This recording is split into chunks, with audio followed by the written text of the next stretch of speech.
of civilization, Union still seeks to unite the human diaspora. But now, an edict, long since forgotten, can be heard again, scream from beyond the stars. Will humanity hear? Will we understand? For now, only one thing is certain. Our Lancers will respond when the Starcriers fly.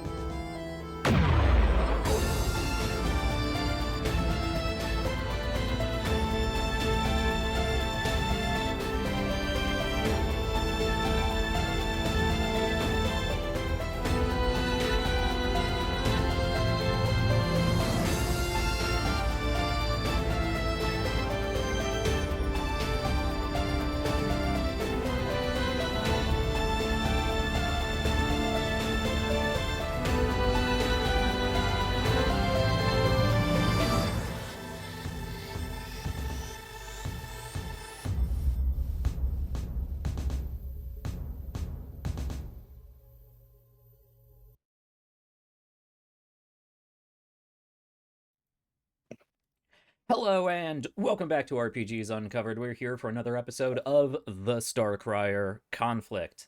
It's Sunday. That means some more Lancer. I am really looking forward to it. We got a really interesting episode coming up. Really interesting plot coming up. We are done with the Angel's Dance and moving on to our next big development in whatever is happening in the universe right now, in the galaxy, in the Orion Arm at Far Station 12 and beyond.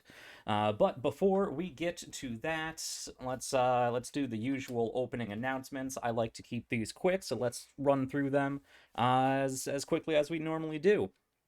Hello, and thank you for joining us. Anybody new, this is an ongoing, long-format, sort of based on 90s television show series of Lancer, the Starcrier Conflict. So if you like sci-fi space mecha action, please do stick around, because we got some awesome stuff coming up. Yeah, let me direct you. If you are watching live on Twitter, you can head down to the About tab here and find the Mayhem Meter. There's a little banner down there that says Mayhem Meter. That is the best way that I can think of to help collect funds to give back to these amazing people. That is the entire intent of that collection there. Any tips we get from there are split up evenly and distributed to all of these fantastic people for their time and dedication and all the wonderful gifts they give to me as players and cast members, not just on the show but throughout the week when we're working on other things and developing what is going on. So if you can support, I know not everybody can support monetarily. If you can, first priority is the Mayhem Meter. Plus there's a little bar above my head. Every $50, something crazy happens. We're sitting at 0 right now. I'd love to see that tick up a little bit, because we got some already potentially crazy stuff happening this episode, next episode. We'll see, but things can, we can get to some real mayhem if we can bring in some funds for our cast here. Other than that, we have a Ko-Fi that you can go check out. I'll leave it at that. We got cool stuff on there, after shows and character dossiers and GM insights and whatnot. I'll leave it at that. Go check that out. That's the main way that you can help support the actual production value of the show. I like to keep that separate because first priority is giving back to the people who I'm working with. I think that is my my usual main opening announcement. Stick around for the intermission and the after show. We'll say hi to some friends who have helped make this what it is. But for now, let's say hello to the friends we have on screen right now. Hello, folks. Hi. Hi, Jack. Hi, I'm Sean. Tonight I'm playing August Walker, aka Solitaire, who pilots Epithet. And we'll see what unique and interesting ways Jack wants to kill and or traumatize everyone tonight. Hey, howdy, hi. I am Haley, they, them, playing Siobhan, call sign Bite, she, they. And yeah, no, looking forward to the next round of chaos around here. This is bound to be something fun. Hi, I'm Q, he, him, and tonight I'm playing Logan Uhura, also he, him, call sign Desperado. Um, Ready to get into his new mech and have some fun with whatever new mission we're going to be getting into. I'm Andrew. I play Athen Mishan, he, him pronouns for both player and character. I pilot the Blade 2, and I'm going to be looking forward to getting into that. Though I do want to point out, Jack said, hi, friends. Is it going to be friends to enemies and then enemies to friends again? Like, what's the dynamic here? What are we looking for? Who knows? Stick around to find out. To find out. You're muted, Lion. Hey all, it's Drake Lionheart. I use they he pronouns, and tonight I will be playing, everyone say it with me, John Tavik Creighton Vasir Harrison. Fourth, call sign Starblood, pilot of Throne, also Mark II, but not because it almost exploded. And I also cannot wait to see what happens tonight, because I'm sure it will be a lot. A lot. And finally, once again, hello, I'm Jack. I'm up here in this screen most of the time doing the GM thing over here on this channel. But I like to get out and head to other channels as well. So if you're doing stuff and you're looking for new players, drop me a message, because I love being a player. Yeah, he, they pronouns. Happy Pride Month, everyone. If that's for you, awesome. If it's not, cool. Let's jump in to what we are doing today. I don't think there's really too much calls for a big recap. We've handled everything that is currently immediately ongoing. There's, of course, plenty of plot developments that you can check out in the previous 10 episodes of the Starcrier Conflict. But if you're not caught up, I'll leave that to you to go back and check those out. But we are starting with pretty much a new plot episode today. And I think we'll see most of the important stuff develop and be referred to as it comes along. So we're just going to jump straight in to what we have going on today. And we're going to open up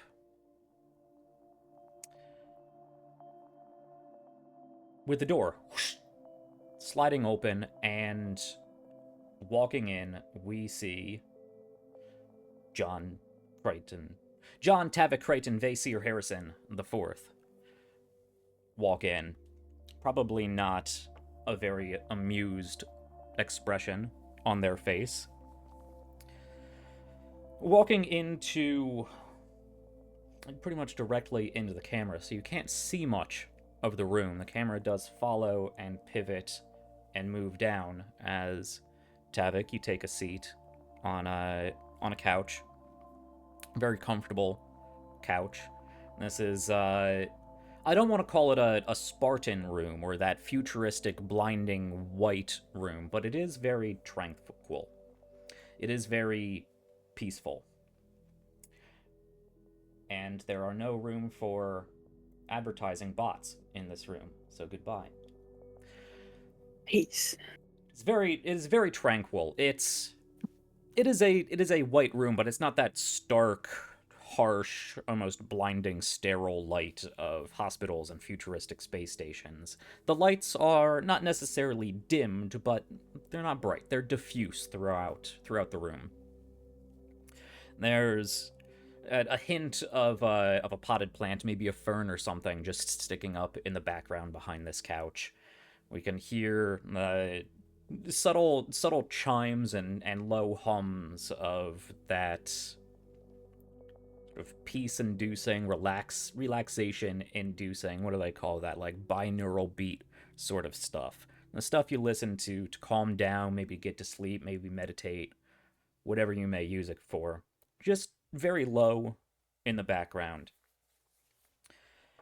And from off screen, we don't see this individual, but off screen we hear this vaguely feminine voice speak out.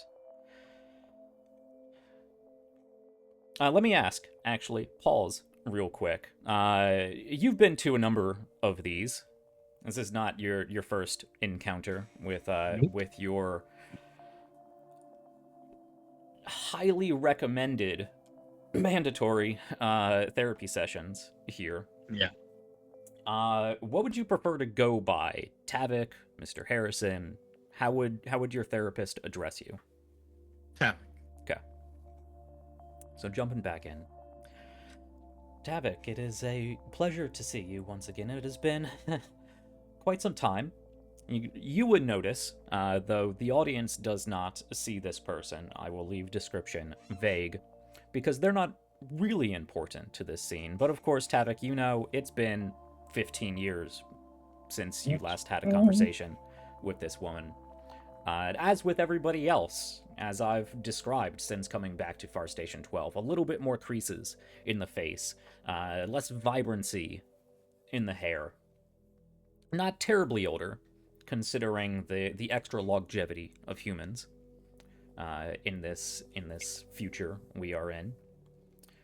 But it has indeed been some time, and of course, even before leaving for your first mission, that 15 years in cryosleep, we may recall you did have an appointment set before leaving that you neglected to go to. Had to be rescheduled 15 years down the line. And here we are. So once again, Tavik, it is a pleasure to see you again. It has been quite some time, has it not? And Tavik almost reluctantly sits. His arms immediately cross, folded over his chest, and his legs. He doesn't fold his legs completely, but he does that thing where one comes up and the calf sort of rests on the first knee, clearly taking up a decent amount of space as he just sort of sits there. He uncrosses his arms. One of them goes over the back of the couch, and he goes, "Well, it is mandated."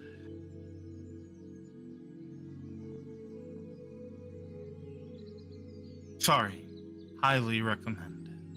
Yes, it is, I think it is important for everybody involved in the process itself that this not be something you feel you are forced into. And to be fair, if I may point out, you've taken advantage of that high recommendation to reschedule a number of times. So I appreciate you taking the time now to sit down and have a conversation, because that is where this all begins. I am here for you. You are not here for me. You are not even really here for your position, for the commander. I am here for you, whatever you need that to be. Though I encourage you to take advantage of it. There's a moment of hesitation and what looks like real contemplation on Tavik's face for a moment as he sort of takes the edge of his finger with one of his nails.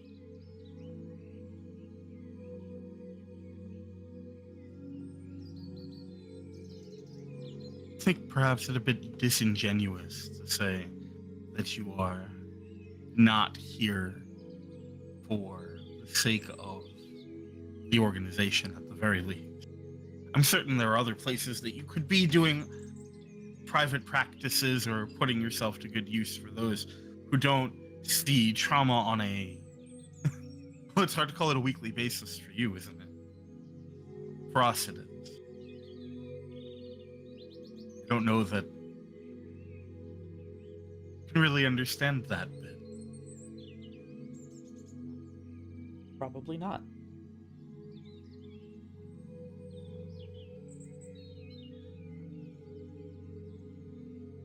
And he just sits with the silence for a minute, and he starts sort of fidgeting.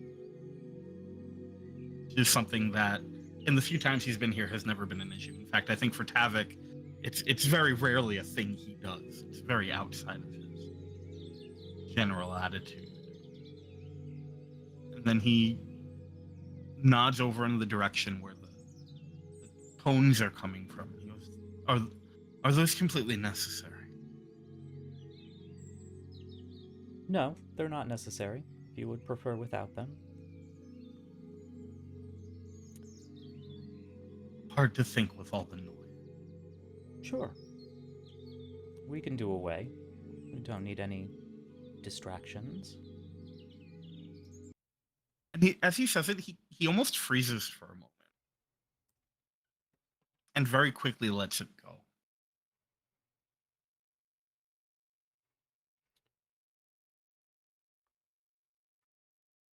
I suppose I had to show up at some point, or risk more trouble down the line. How much time do we have? How long do I have to be here? Since I'm already here.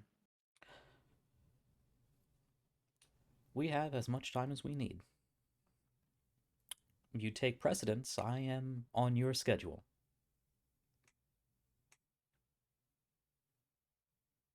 You know, there was a time when that was true of everyone around me.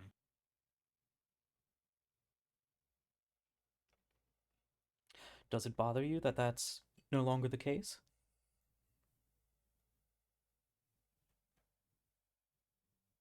Should it? I don't think I'm really here to tell you what should and should not be in your point of view. I'm here to help you determine what you think should and should not be. You know, it's funny.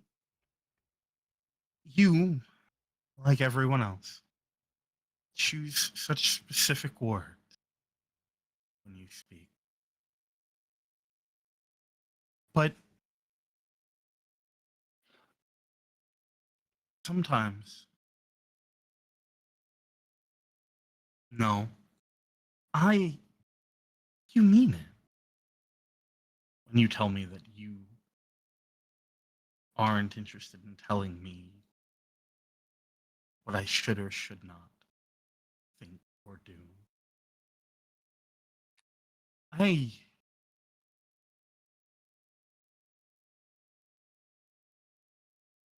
was so prepared for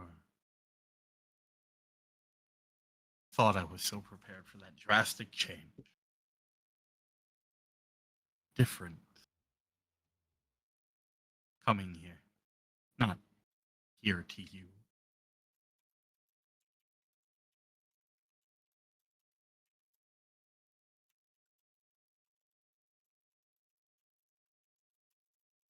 I'm prattling, never mind.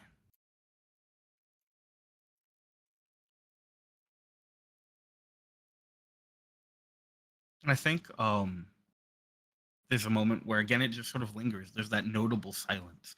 And without the sound in the background, the chimes, the music, it just sort of lingers there for a moment. And Havoc, they just staring off almost at the door.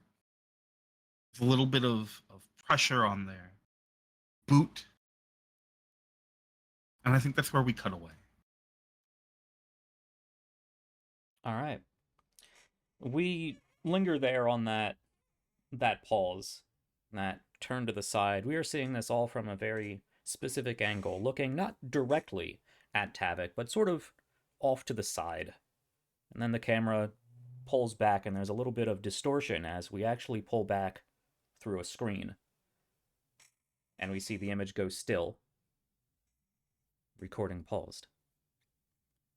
And pull back further. We see this screen on a desk in a quite dark office somewhere with just the silhouette of an individual now being framed by where this recording has been paused.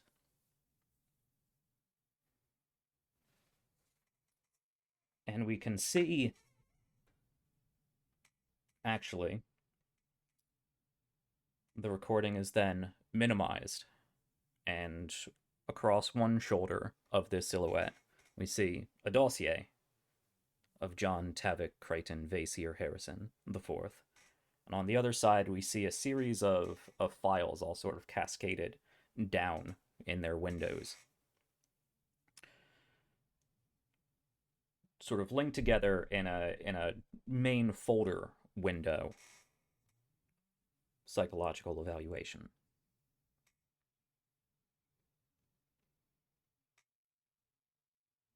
And then the camera goes black. And we will pick up,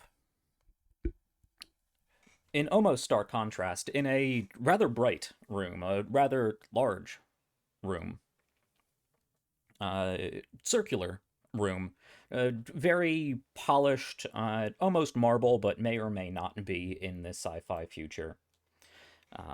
Circular walls, again, very, very white. This, as opposed to the counseling office, which was more of a beigeish white, and this is definitely that stark, sterile, futuristic, super white that you get. But there are accents of more muted light blues and greens here or there, accents of gold throughout the room. And again, you can see different potted plants from likely all across the Orion Arm here in this office. And further into the room, you see a rather nice looking desk sitting in front of these large semicircular, I suppose, bay windows that look out into the spinning starscape beyond the station. And standing up just behind the desk, you see the now rather familiar face of Commander Ronica Leary. It is, to point out, just you 5. Solitaire, Blacksmith, Desperado, Bite, Starblood. In fact, Starblood, you may be... Tavik, you may be... I'll leave it to you. Whether you discussed this with anybody, and at what point you may have learned of this, but it is notable that the rest of your usual team, Lisbeth, Malcolm, Mac, are not here. You have been individually called to meet at the commander's office. You were not necessarily individually contacted. You were mass contacted. Everybody was CC'd. You knew you were going to meet everybody here. You're not caught off guard that the other 4 of you are here. But it is just you 5, as opposed to, well, of course, Tavik's entire group, or even the entire normal Lancer auxiliary squad. But this is Commander Ronica Leary's personal office. You're not used to coming here. You may have been here once or twice before, various meetings, getting to know the commander. The commander has taken interest in meeting every one of the auxiliary Lancer pilots at least once.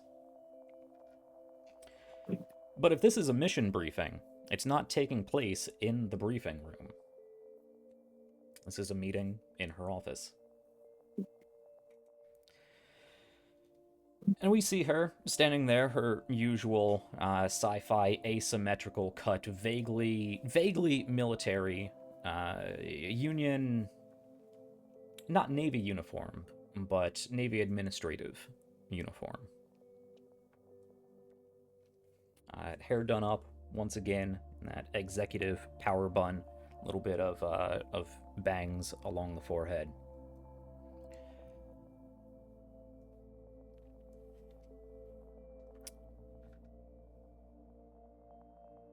She does stand there for a moment, not necessarily waiting for anybody to speak.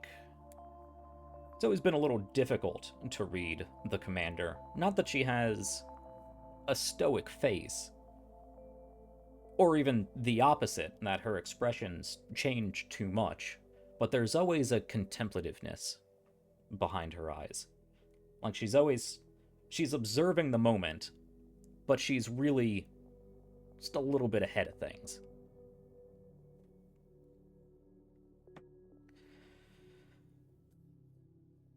Thank you all for meeting here. We have a priority mission that I believe your particular experiences make you specifically qualified for.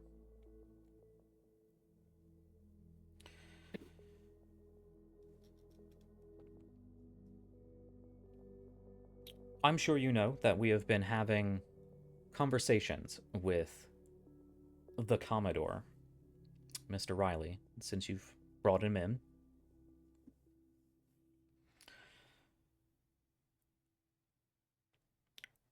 He's been quite forthcoming, and there are a lot of very interesting elements to the stories he weaves. And I'll pause here to set the timeline, at least for you guys as players. You've been on the station for several weeks at this point. We are well past the Angel's Dance, so you've had time, and there has been time for things to develop. Jumping back in. In this time, since you've been back, we have been finding ways to corroborate his story. There's been a number, I'm sure you have seen, I'm sure you have heard, that there are a number of new arrivals here on Far Station 12, a large influx of population, not just at this Far Station, but others, and even those migrating even further inward out from the diaspora. That we have been able to confirm. There does seem to be a sort of mass inward migration, you may say. Though the exact reason why has been difficult to ascertain. And that is where we find ourselves now, specifically with looking into what Mr. Riley has presented to us. I believe he mentioned some of his concerns, his story, to you before you brought him in. I am not at liberty to discuss exactly how those conversations have gone, but we have directed our intelligence gathering, our surveillance services towards, as I said, corroborating all of these various elements. And that brings us to why you are here today. There is a Farspace observation array located towards the very distal edge of Union space. I cannot tell you exactly where, but it is in a prime location at the right time, at the right alignment, to have a very clear view of the region of space where the Commodore arrived from. Fortunately, images that are currently being seen should only be a few years, a decade or so, after the Commodore left. Relativistic travel and all that. So we should be able to gather... We believed that we should be able to gather some information on what may be going on in that region. Now, when I say that region, we're talking a region of space between 40 and 200 light years away. A wide area. But this is a sophisticated satellite array, bringing in and observing a number of different frequencies, with some of our best scientists and best equipment at that station. We were looking into, let's just call them anomalies, deviations in, well, normal images we receive from space, using images lightly. And we received a partial transmission through OmniNet communication that they believe, well, we believe what they were saying was that they believe that they had found something. What that something was, we're not sure, because that communication was abruptly corrupted in a way that we are still trying to piece back together.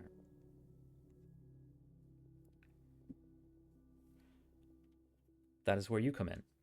This is a valuable installation looking into priority information with some brilliant minds and very important individuals. So, your mission will be to head to this array. There is fortunately a blink gate very close. You will be transported to our local blink gate, where you will exit the transport craft and continue on your own mech thrusters.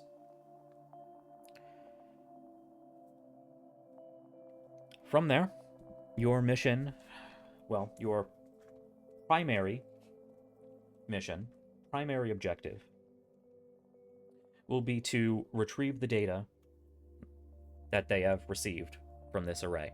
We don't know exactly what we're sending you into, what the state of the station is, whether it has been destroyed, whether the personnel there are alive. This could simply be a micrometeorite that collided with a very specific portion of the communications array. Or it could be something larger. We're not taking any chances. And we're sending you, all of you, because you have some tie to this matter. And she does pause for a second when she says that, and does look towards August. And let me pause there again and ask, because last time I asked, Starblood, last time I asked if you shared any of the information about, well, you of course included in a very fact-by-fact bullet point of your experience with the Oracle, but you did not provide any personal insight into what happened. But she does pause and does make a definitive look at August and Tavik, but then does, continue her gaze across the rest of the group.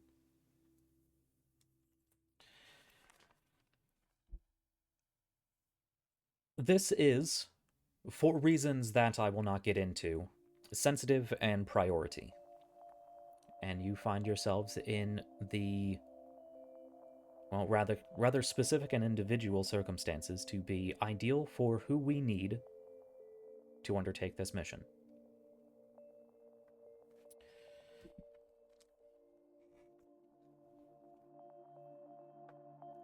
It is likely that this data has been recorded and you can simply gather what you need from the scientists there and take the physical hard copies from the command station, or whatever backups they may have.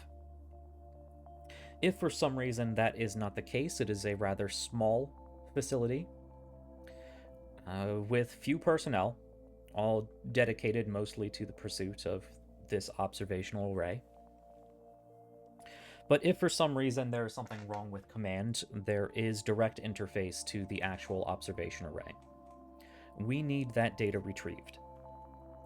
Ideally, secondary objectives would be, of course, to rescue any personnel at the base, secure the station, and to either retrieve or secure the onboard NHP that helps run the facility. Between the OmniNet going down, well, that is the primary concern, I suppose. The OmniNet message being not disconnected, not cut off, but corrupted in some way, and that is what concerns us. That is, unfortunately, about all the detail that I can give you.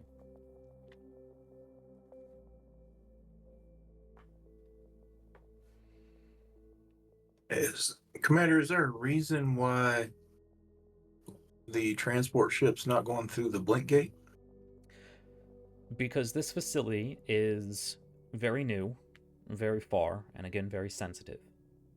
We are not including any personnel on this mission that do not need to be there. You've determined that that is U5. So what kind of distance are we talking between this observation station and the blink gate on that side? Near enough. Okay. The support systems in your mech, well within the range of the support systems and thruster capability of your mechs. All right. And how long are we expecting the trip to take? Not much longer than the simple trip to our local gate. For you, on board, a few months, 3.5, 4, just less than a year to everybody else. Just less than 2 years for everybody else. And then, of course, the round trip back. So, less than 5 years. Little over 4, really. Give or take. Now, you mentioned that transmissions have been corrupted. Are there any kind of concerns? Have we heard anything since?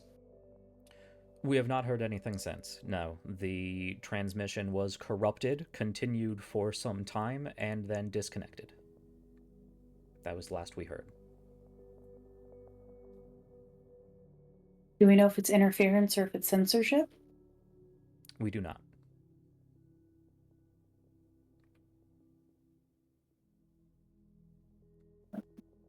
So we're going in pretty much blind, is what you're saying.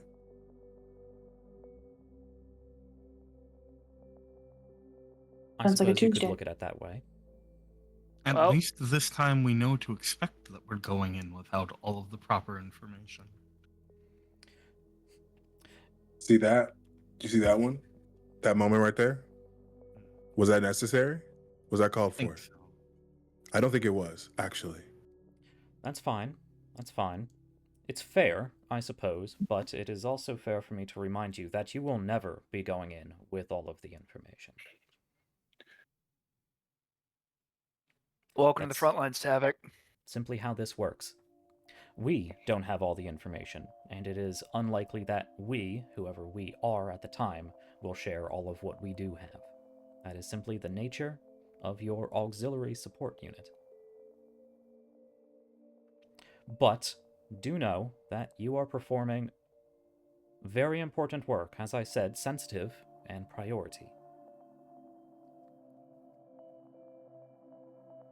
Commander, I just want to make sure that we have our priorities in line here. You're saying that data that they've observed is first and foremost personnel second, correct? Not to sound terribly jaded, but correct. I'm wanting to establish operating parameters here. The primary objective is to retrieve the data, is to collect the data and safely retrieve it, and transport it back here to FS-12. Secondary missions, of course, would be to the safety of the people and the location there.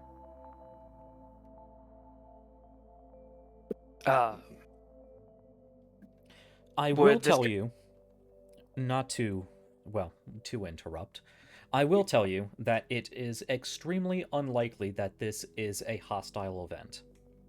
As I said, priority, as I said, secure. There are few who know of this blink gate, and it is quite far away from anyone. That was going to lead me to my next question was who might be aware of this? But I think you already just answered that one for me, so I appreciate that, Commander. That is as much as I can say on the matter.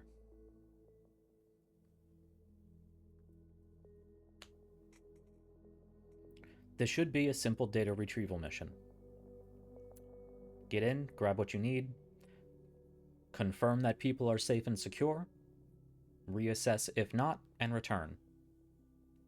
I know it does not always go as ideal as that, but that is the hope, the intention.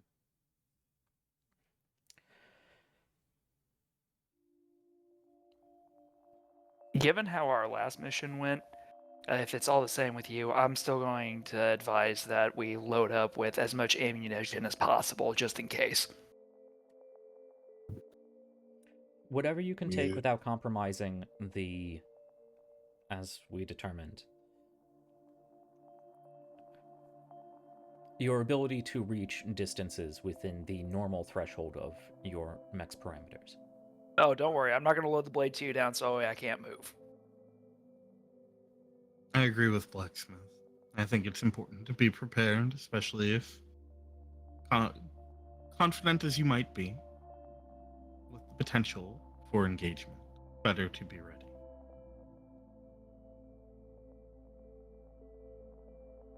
And, Commander, I'm going to be honest, and I would, if candidly, if we could have conversation on this doesn't feel right, right? It's like, something about this stinks. Would you like to share? I just the fact that it's a place that next to nobody knows. All of a sudden, all communication gets corrupted and cut off. I understand that's why you're sending us. I do. That is precisely why we are concerned and precisely why we are sending you.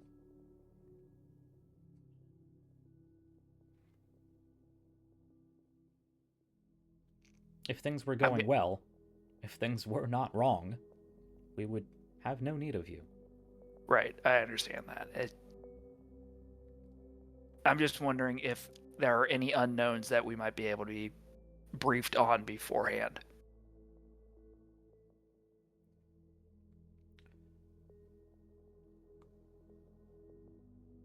I have given you what I can share, which, to be honest, is most of what I know. Anything else is not immediately relevant. That is much appreciated. Thank you, Commander. Whether you want to look at it this way or not may be a bit impersonal, but you are valuable assets, and I am not in the business of wasting valuable assets. Oh, good. I mean, didn't think it would be getting wasted. Anyways, we knew what we were signing up for. I'm going to look at the rest of the squad. I think we can all agree on that, right? Yep. Sure. Sounds about right. Unfortunately, I will not be able to provide you with the normal leeway in time to prepare. I would like you all to very quickly address whatever you need to leave the station. Gather whatever extra materials you may need. We can arrange for there to be limited printing facilities on the transport ship, but we do need you to leave today. I'm sorry. As I said, priority. All right. There. Will How that be a long do problem? we have? Hi. Logan's leaving. Okay. How You're long not do we military. You don't need to wait to be dismissed. Yeah. Honestly, seeing Logan leave should, yeah, then books it. Commander, if I could just ask one quick question. In your conversations with the Commodore, he give you any good clues as to who this prophet fellow might have been, and where he came from? Before that, Tavik, precisely 2,200 hours. But How long does that give us? 'Cause I don't know what time we're. Yeah, Like, I mean, it's midday. Couple hours? Yeah, Okay. yeah. several hours, 5, 6, Okay. 10, somewhere. That's fine. But yes, the Oracle, I believe, is the title that Sure. it was referred to as. I know it was something along those lines. Do you have specific questions? I just want to know where he got whatever it was he stuck in my head.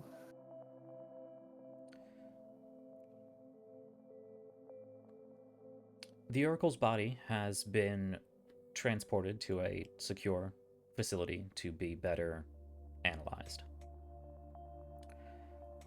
That is as much at this time as I can tell you.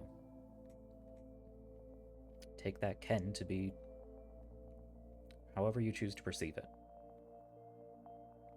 As for Mr. Riley, the Oracle does seem to be a bit of an enigma to him as well, though one that he accepted and believed important and relevant to whatever is going on. Though I will admit that his story, while evocative, is quite vague.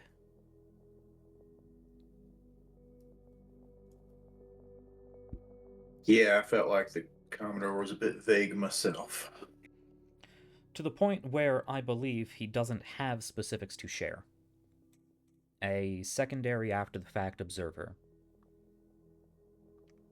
The wreckage from battles. Populated areas that are no longer populated. He does not seem to have any direct information on what may have caused any of this. However, he has expressed, along with the Oracle, that there are several other potentially corroborating elements. Pieces to fit together. And so, we are looking for those pieces. And here we are. All right. Well, suppose we ought to go get stuff ready. 2200 hours. I will see you in 4 years or so. She sits down and turns on a screen and starts doing her own thing. You don't wait to be dismissed. She doesn't bother dismissing. Player to GM question here. Would Yes. would we have enough time to make like any kind of modification to our mechs, like given this or not?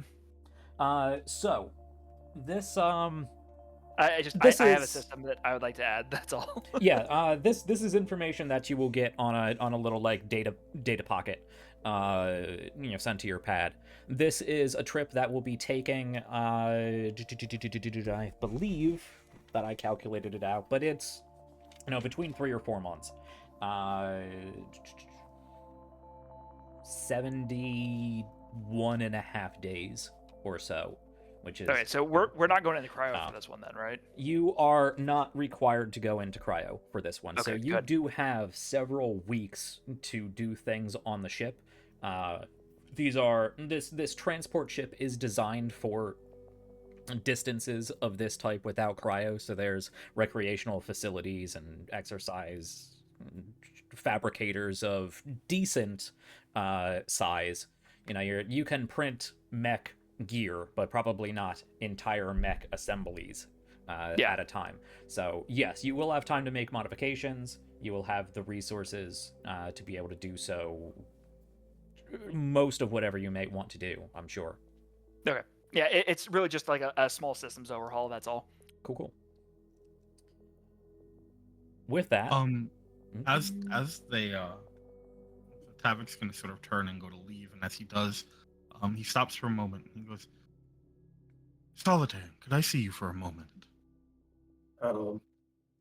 Yeah, sure thing. And then he just walks out.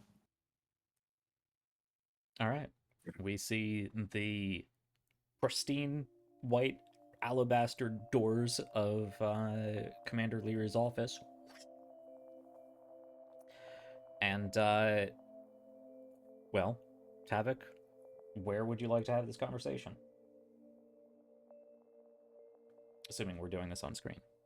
I think we're just sort of walking down the hall. Just down the I hallway? don't know if there's anywhere in particular we're going for this. Yeah, this is actually a fairly secluded hallway. Commander Leary's position has always been a bit nebulous to you all, but she's not located, like, in the central administrative district of the Navy campus. She's sort of off to the side in her own complex over here. There's not a lot of people here, so you are free to talk about what you would like to talk about. So I think as they're walking, Tavik sort of has his hands clasped behind him and is doing that very rigid, very straight. Which is completely opposite. You know, August, he's got like his hands like shoved into his pockets. He tends to slouch a little bit. You know, it's kind of almost gangly, kind of slouch forward and basically watching the floor as they're walking. Solitaire. What did you mean when you said what he put in your head? There's pictures and images. It's all in the report. At least, you know, what I could remember, but something happening out in space. Vessel coming apart at the seams. You have a flash, actually, Solitaire. And Starblood, you can see this. Solitaire just stops in the hallway. Pretty much right where I cut you off. Just stops mid-word, stops walking, stops moving mid-stride. Not rigid, not like time has stopped or anything, but like his front foot isn't even completely on the ground. The heel is still up. And this does not take long. It's more than the blink of an eye, but a second, two. And Solitaire, you get a flash again of that vision, which for your own recollection, actually, I have recorded in our journal here. Oh, thank goodness. You hear the piercing wail of an infant. You feel the vastness of the galaxy. You smell the dust and musk of a long-sealed crypt. The flashes of nebulae or some kind of space gas. Black holes burning, dripping. Gases forming into geometric shapes, sinking, rising, twirling, dissipating. You feel cool and warm at the same time.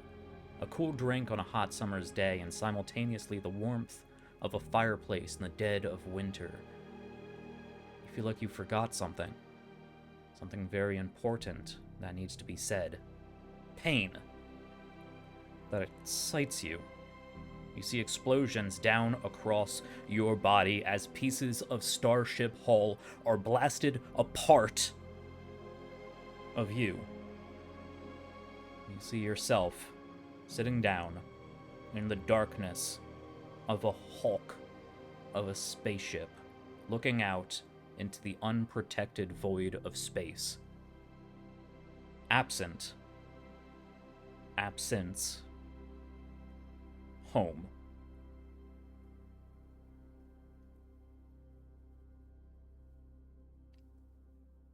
And all of that runs through your mind. Again, these very quick, well, one, flashes of images, but again, as described, much more than flashes of images. Smells, sounds, sensations, feelings, emotions, all sort of wash over you and cascade and contradict each other, all in the space of a second or two. And then we hear that clack of your heel hitting the ground. Like, as he kind of comes out of this pause, he kind of stumbles a little bit and reaches out, puts his hand on the wall. Yeah, like that.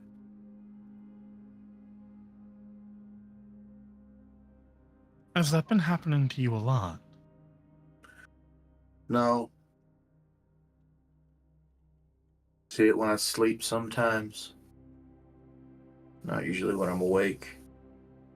Usually, but has it happened before? I don't really remember, to be honest. Maybe. And there's a moment where you can see almost a disappointment. Ah. It's And not they've... just. Oh, sorry. Sorry, No, go ahead, no, Tavik. please, Sorry. please. Take your time. It's not just these images and stuff. It's way more than that. It's all these sensations, and they don't make sense because they're so contradictory. It's hot and cold, and it's everything all at the same time.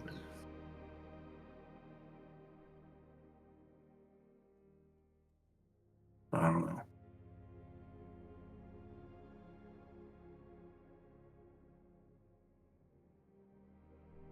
Have you seen him at all? Seen who? Oracle. No. And they've cleared you for this. No seizures or concerns of any other lasting damage. No. Doc says physically I'm fine. Have you gone back to them with this? I mean, I've been checked out a couple of times just to make sure there wasn't any long-term physical effects or anything after I woke up. But Doc seems to think I'm physically great.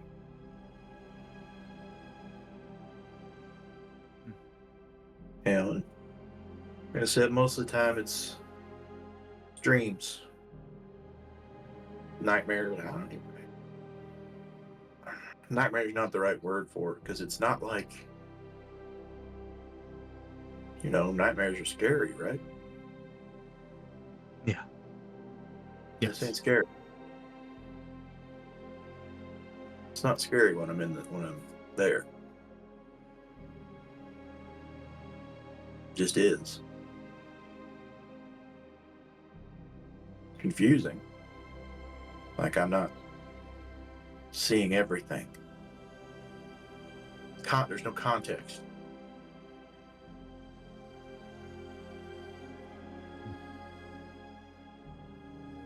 But yeah. But if you're worried I'm gonna go into some kind of grand mall in the middle of a dogfight, I don't think you got to worry about that. No. Duly noted. All right. Just keep us informed. Okay.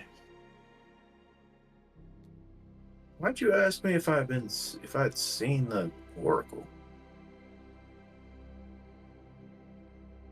Well, I'm just trying to get a baseline to understand what it is that you're experiencing. Havoc, I know we basically got some sort of negative integer as far as having things in common, where we came from and all that. So you might think you can get away with some things and I might miss it or whatever, but don't fucking lie to me. You ain't just going to come up off the top of your head and say, hey, are you seeing imaginary old guys?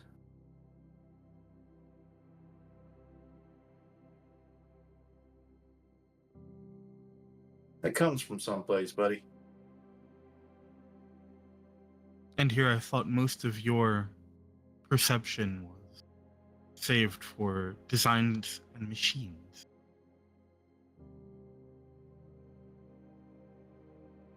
You'd be surprised how much stuff I see. I might not know what to do with all of it, but I see a whole lot of shit. I'm realizing that.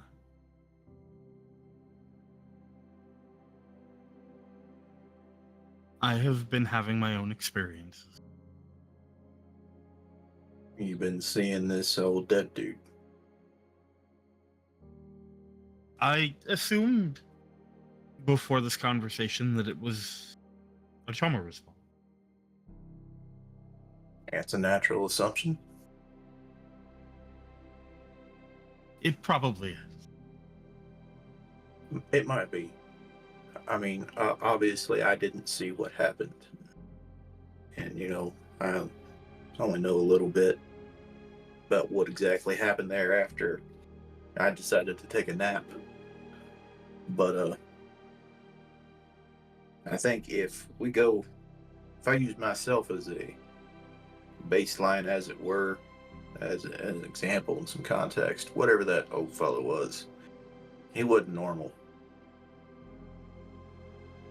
So yeah, you might just be having some kind of post-traumatic issues from what happened there, but don't rule out other stuff. The universe is fucking weird, man. We definitely don't know all about it. Not yet.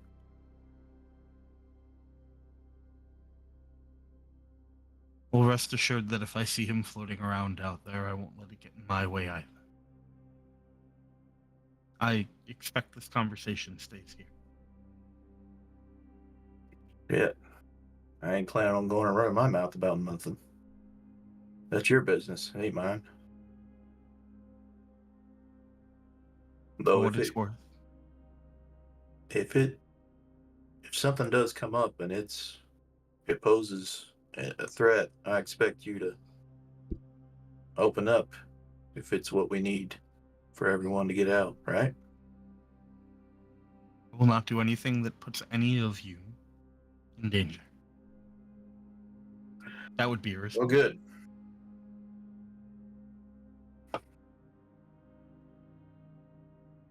Hang on, I'm gonna grab a beer and get my shit ready to go. Enjoy. For what it's worth, I'm glad you're all right. Oh, Appreciate that. and if you would be so kind, let Carrie know that what I was saying wasn't meant as a jab against them. It was more pointed to the commander.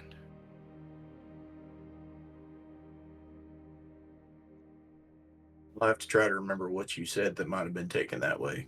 About us going in blind unknowingly last. Oh. Man, that interpretation didn't even occur to me. Yeah. Well, it did to someone else, Yeah, no worries. and I want to ensure it doesn't for her. Yeah, I'll talk to Shiv. Go get your shit ready. Talk to that girlfriend of yours. Enjoy your beer. Damn right. So, Tavik, Yeah. what'd you do with that tooth? Oh, I still have it. It's still in my pocket. Yeah, I think we see as you turn and walk down separate corridors, we just see Tavik's hand go up to that pocket. Oh, cut from there.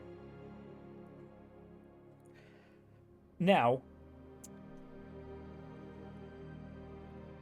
do you guys have anything you would like to quickly montage together over the course of the next few months while you are in transit? Before we even leave, I have a thing that I need to do. Okay. Learning from my lesson last time. Q's making quite the face. I can't wait to see where that goes. Before we leave, learning from my mistakes last time, Shiv's gonna go make a fucking beeline for her fucking government-assigned room, and they're going to clear their computer onto a single hard drive, and they're taking it with them. Okay. All right. They're leaving a blank shell behind with a little sticky note on the screen that just has a little smiley face. All right. Let me make that note.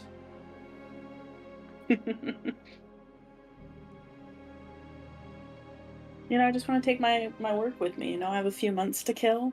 Mm-hmm. Just doing my thing. You know. All right. Excellent. But yes, we see the five of you walking into the airlock of this transport ship as your mechs are being loaded into the launch tubes of this it's a transport ship. It doesn't have launch tubes. You guys are going in the cargo bay. Your mechs are just sort of folded up, you know, down as compact as possible and just rolled onto the back of this large transport ship. I think Logan has somebody he's trying to get in touch with. Sir, what do you mean? What are you doing to me right now? Priority What are you mission. talking? What do you got? I told you to speak up. Yeah, what do you got? Yeah. I have somebody that I have to tell that I'm leaving immediately. So I'd like to do that, please. All and right. thank you. Okay.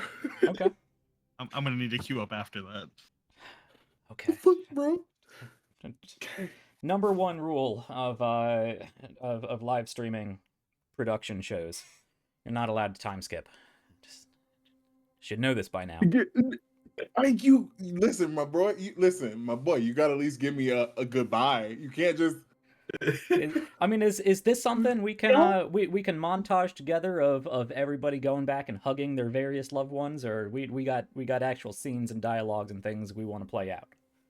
Don't dismiss the boy toy. All right. Like, All right. I am good, so Yeah. that way Logan can have a goodbye. Fuck yes. Yeah, you want personal moments? I'm not going to tell you you're not allowed to have personal moments. I'm all good It's with gonna being make part of us a so montage sad later. afterwards and just giving all that time to Logan. 100%. I appreciate all of you, truly. All right. So I would have sent a message to Morgan that, like, if he's got some time, he needs to come over. I have been I'm being deployed, and I'm gonna tell him today. Okay.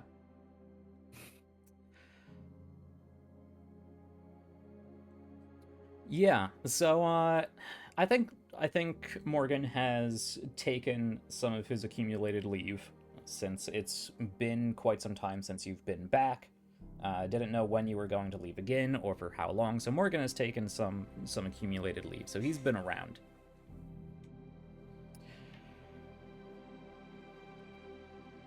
Yeah, so you can get back to your new apartment. This is you've not yet the corporate wheels have not been turning long enough for you to have your permanent residence. You can head back to your apartment that you now share with Mr. Morgan Troy. And yeah, you press the door open whoosh, chime and take a step in, and almost vaulting over from where he was sitting on the couch, we see Morgan spring up and just sort of standing in front of you down the hallway. I think Logan is pissed when he walks in, but seeing Morgan, his face softens. Hey. Hey. So I've got to get packing. We're leaving. It's a priority mission.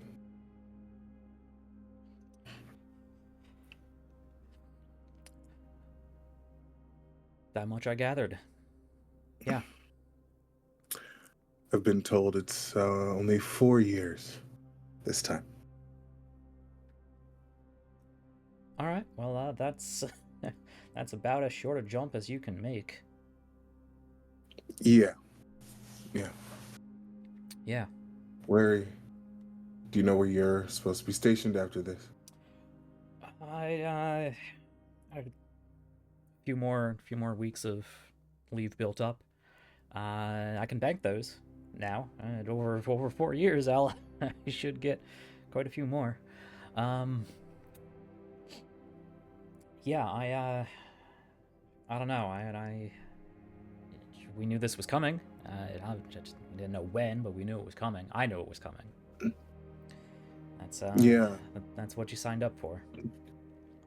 Yeah, I didn't think it would happen this quick. Yeah. Can you get on the ship? Your ship with you? Yeah. We're not going into cryo. I'd have downtime. I wouldn't even know where to start getting clearance for that. Fair. Priority Lancer mission? I mean, I don't know what they told you. You don't need to tell me. But if what I know of what you guys do, not you guys, but the general Lancer Auxiliary Corps, anytime the word priority comes up, I imagine nobody's writing any notes about this, if you catch my drift.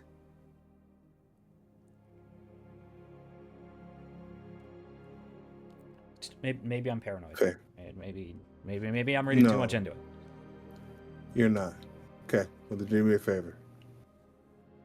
You're gonna have about 4 years. Start shaking hands. Making friends. Yeah, we shouldn't have put off this conversation.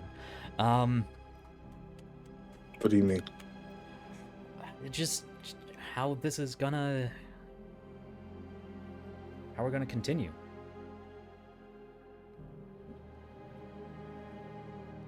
I mean, I'm a lieutenant on a patrol ship. That's my lot in life. That's where I've been. I don't mind that changing. But yeah, we probably should have talked about where we both wanted to go moving forward. Not that I don't want to come back here to this. Not that I don't want to move forward without you. This sounds way worse than, oh god. No, Yeah. I just mean no. Because it kind of sounded like you were breaking up with me. No. I'm gonna be real honest with you. Yeah, he turns around, and I imagine you have like a little liquor cabinet off. Do you have a little liquor cabinet off to the side? Yeah, of course I do. He goes over there and just sort of like opens up, grabs something. He's not even going for a glass. He just. Okay. Yeah, I'm gonna go ahead and take that from him afterwards, and I'm gonna have some as well. Okay, let's try that again. I just mean where I guess what you advice for what you wanted me to do going. I mean, I know you're doing your own things. You have this. You were talking with the Baron guy, and I know that had its whole thing happen.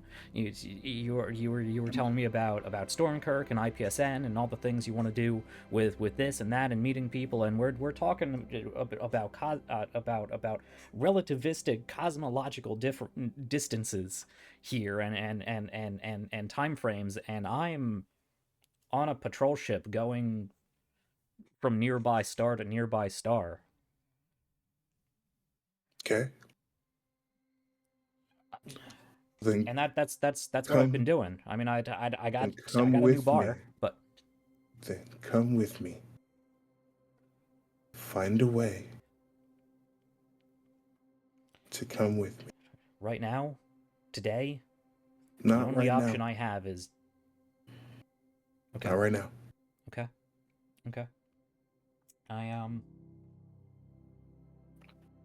Listen, end goal. I have a good career that I survive with the Lancers. and then I take a cushy job with IPSN. We have a comfortable life where we can stay relatively close without years on end being away. Yeah, that sounds great. For you, from your perspective, that might be 5, 10, 15 years down the line. For everybody else swinging along on the Orion Arm, that could be, what, 200 years? Like I said, you're taking the shortest hop possible, and that's almost 5. You were gone for 15, and that's not the longest I've heard. And would they let you just bring me along? Is that how this works? I mean, you're not military, so I mean, maybe. And your Navy. Yeah, Lancer and Navy don't often mix. Not well. Yeah, but close enough. I mean, for that to work, and if you actually mean coming with you on deployments, yeah, I can't have a commission. I can't be deployed. I can't just tell the captain, hey, I'm going off to redacted for redacted. I'll be back redacted. I never really had aspirations of getting much higher than lieutenant. Maybe lieutenant commander. That'd be nice. But I mean, I'm not a captain. I'm not going for like career climb the ladder navyman, prime officer candidate or anything. It's just, where life took me. See the stars. Do something vaguely meaningful out here in the distance. I'm not against leaving, but it would mean leaving the Navy. Could you join the Corps? You Lancers? And maybe not as a Lancer, but a part of the teams that go along with us. Maybe. I could look into taking some more engineering training. You come on as a tech, an engineer, and something. Yeah.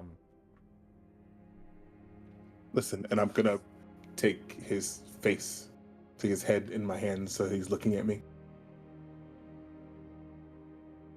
I want to be with you. Yeah. If you want to be here too, then we can figure out a way to make it work. I just need to know that you want to be here. Yeah. I do. Okay. Good. Yeah. Okay. So I'm going to spend as many hours. You cut off the important bit there. Many hours what? Sorry. Many hours as possible. Not leaving this apartment. And then you'll have about 4 years, 4 to 5 years to think about what you want to do. Yeah. Okay. 5 years. I hate relativistic calculations. If I go back on patrol, I might still be out there when you get back. Probably. Okay. So I guess I'm not guess I'm making a career change pretty quickly. Yeah. Yeah. I can do that. Okay.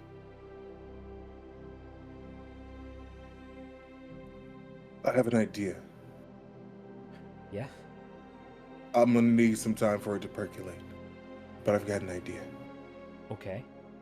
But I'm gonna do a lot of not thinking right now, so get your butt moving. And we're gonna push him towards the bedroom. Okay. Because I have to pack. There, yeah, you have to pack something, and whoosh, just smash cut somewhere. We are back to the hangar, unless. Just real quick, before I leave, I'm going to send a message to Stormkirk. I'm gonna say, hey, I may have someone who can look after my place while I'm away.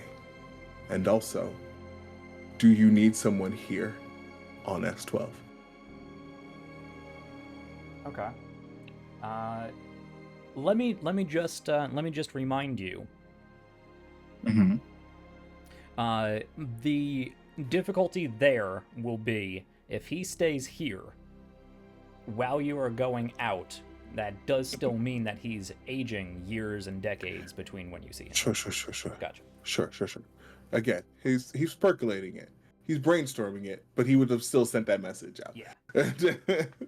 But yes, no, It'll it'll dawn on him later.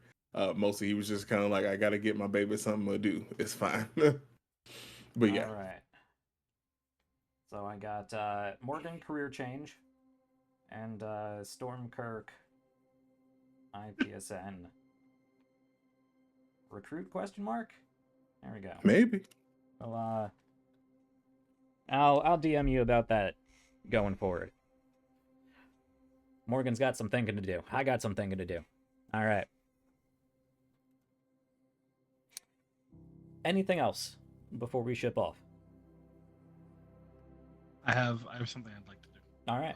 We can kind of montage this bit in like two. I almost really like the idea of doing this as like almost a silent clip, 2 silent clips as he walks away from his conversation with Solitaire. Havoc is tapping on his pad, and they send a message to Lisbeth asking her to meet them in his residence.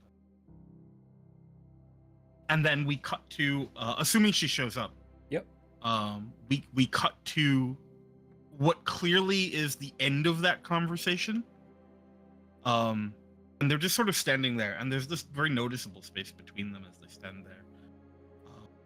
Out of the window, you can sort of see things moving by. They're talking. It's very unanimated for them. They're standing very still. There's conversation being had, but it's very like casual and slow and calm. And I think there's a moment just at the end there where I think he is the one who sort of takes half a step forward and stops, and then sort of just puts his hand out. And I think she takes his hand, and there's this gentle squeeze, and then he turns and leaves, and his hand kind of falls away from her. He does. And I think that we get like a slow fade on her as he steps out of frame. And then there's a moment where, still fading away from her, you can hear his voice. As he goes, I know that she is trying. I know she keeps suggesting what would be best and trying to give me the tools that I need. But it's hard not to look at it as a refusal to let go. She doesn't let me make my own mistake. She doesn't let me prove that I know what I'm doing. And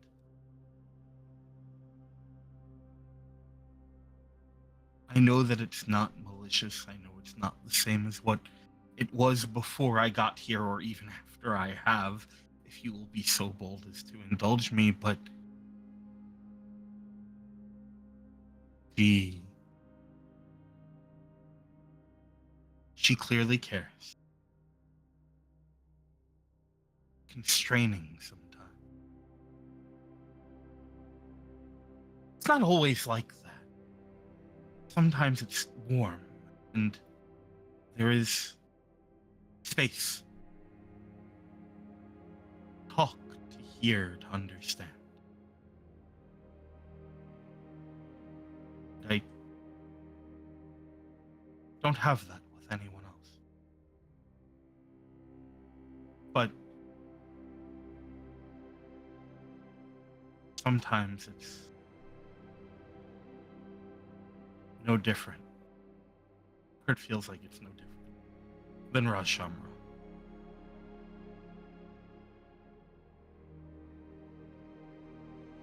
Good soldier, but incompetent elsewhere.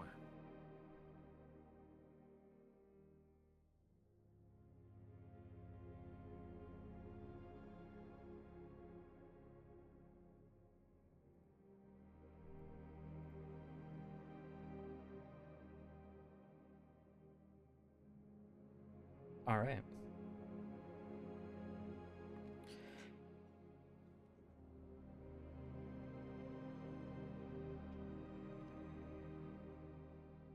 So that'll fade away. And we will be left, I believe, with a fade in of... Let's just continue. A fade in of Tavik staring out one of the windows of this transport ship. As the camera quickly pulls back and we see it launching out of the hangar, out into the black. Now, at the risk of further postponing our time skip, Athen, you wanted to update Blade 2 in some way. Yeah, really, I'm just thinking... I know that we were told what our priorities are. But I'm still going to pull people out of there if I can. Sure. So what I'm wanting to do is as we are traveling, I'm going to be working, and like at one point you're even going to see like the cockpit open up, and I'm just chucking out kind of what I can and working on kind of like fusing a seat in there for an expanded compartment system. Okay. Nice. Yes, that is a good thing to remind everyone. You guys are free to change the loadout on your mechs at this point. Anytime before we actually deploy them. It's unlikely that we're actually going to get into any real mech-based stuff today. So if you don't have it yet, do have it for next week, but you can swap out any parts that you have licenses for, which right now is just any of the GMS stuff, but there's a lot of GMS stuff, and then whatever you unlocked from your first license level.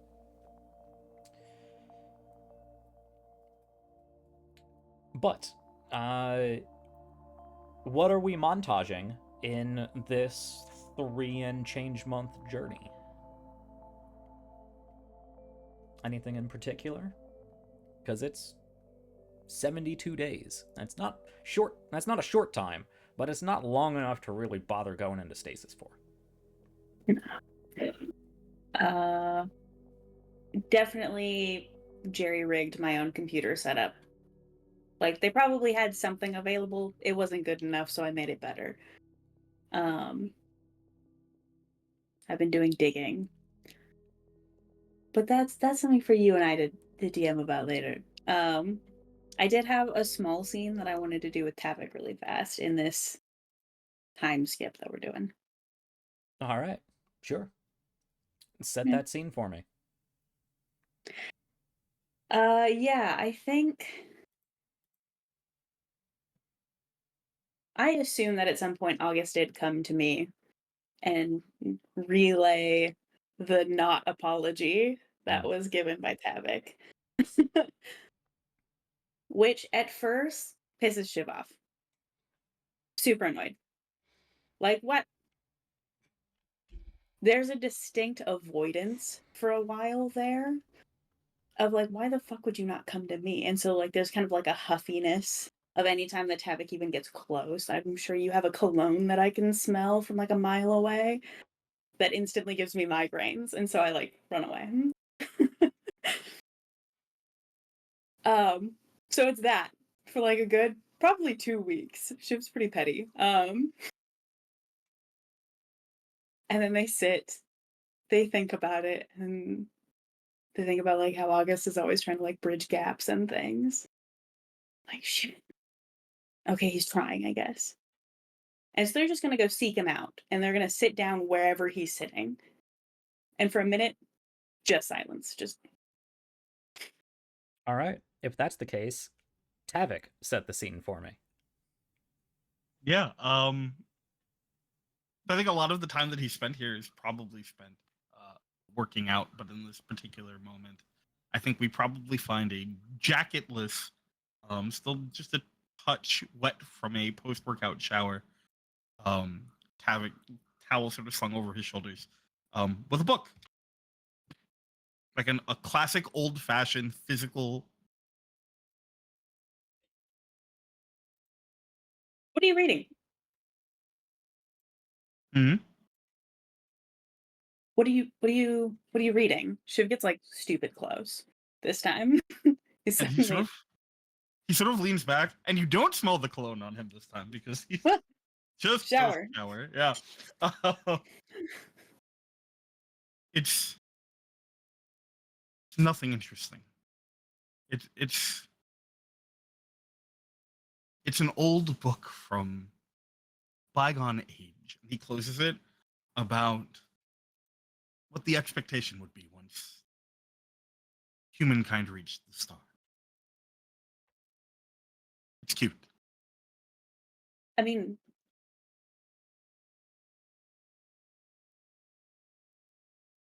I minored in ancient literature. So which one is it? All right, hold up. I gotta pause here. We're Yeah. talking about, I mean, anything that may be vaguely recognizable to anyone watching the show right now is No, 12,000 not years ago, and For two sure. apocalypses gone. You're not 100%. reading War and 100%. Peace. That has been lost to No. the annals No, of no, history. no. All right, all right. This is something I've always had in mind for Shiv, is that Okay, they cool. really Sorry. like Keep old going. books.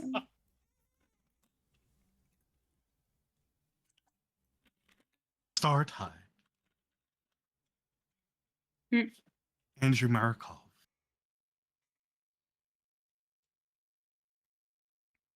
Okay.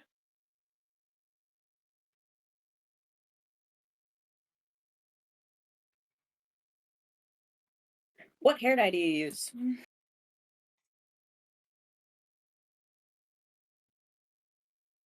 I'm sorry. I mean, it doesn't fade, and I need to go.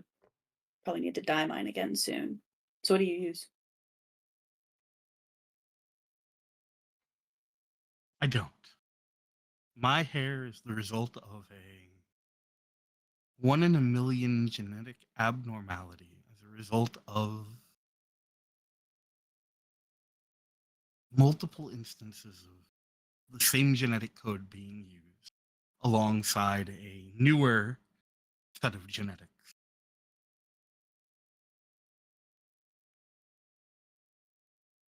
Defect, if you will. Anything else? Wait, so it's like heterochromia? Yes. Yes, it's like heterochromia.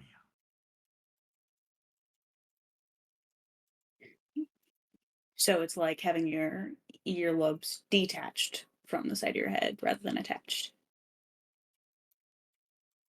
I don't think the odds are nearly the same, no. Or maybe having a widow's peak. Is there a point to any of them? I don't know, you were just kind of being a dick to yourself, which was kind of weird, so I don't know, I guess diffusing it. Ah, well, thank you kindly for that. It is greatly appreciated. As always, I cherish your time and energy spent reining in my attitude. Now, if that is all, he will, without saying a word, get up and kind of begin to walk off, leaving the book behind. And what if it wasn't all? Are you still gonna leave?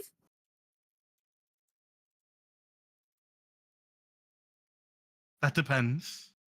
What else is there?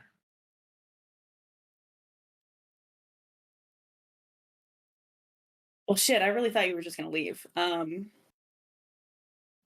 That makes it simple then. And he will walk off. All right. Well, there was an attempt made, I think. Somebody might call it an attempt. All right. Yeah. They are keeping the book. Okay. Oh, yeah. What was that book, by the way? Do you remember? I believe it was The Stars Tide, I think. You're asking me to remember something I did off the top of my head. Yeah. Yeah, you really Andrew just- Marakov, I think. I love that. What a vibe. Okay.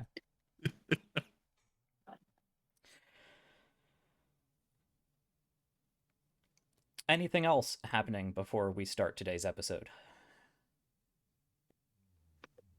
Not a scene or anything, but throughout this flight, August getting bored at some point people will start seeing him in the hangar or wherever the mechs are being kept with like like a hollow board, kind of like Star Wars-esque kind of thing.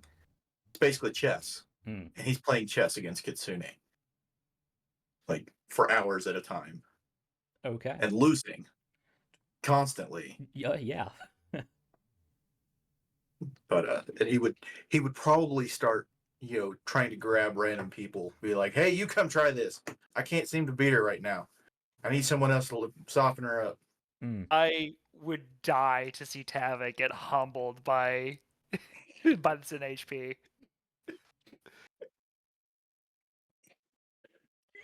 That's just hurtful. I'm not going up against an NHP. That's silly. Yeah, wait, what's the point of playing if she's just gonna win? Beat her eventually. I'm learning all the time. So is she. But faster. Why don't you go clean up some grease or something? You sit I'm over there sorry. just insult me. I'm sorry, you're the commanding officer? Is that an order? Dude, fucking order for you. Yeah, don't make him upset. He makes the disappointed face, and it makes me sad by proxy. I feel like just while we're going, because I would definitely go a little stir crazy. I would you said there's like kind of like a rec room for us kind of thing, right? I would definitely organize like a sparring tournament just between all of us. Okay. Just keep physically active, work on skills, stuff like that. Sure.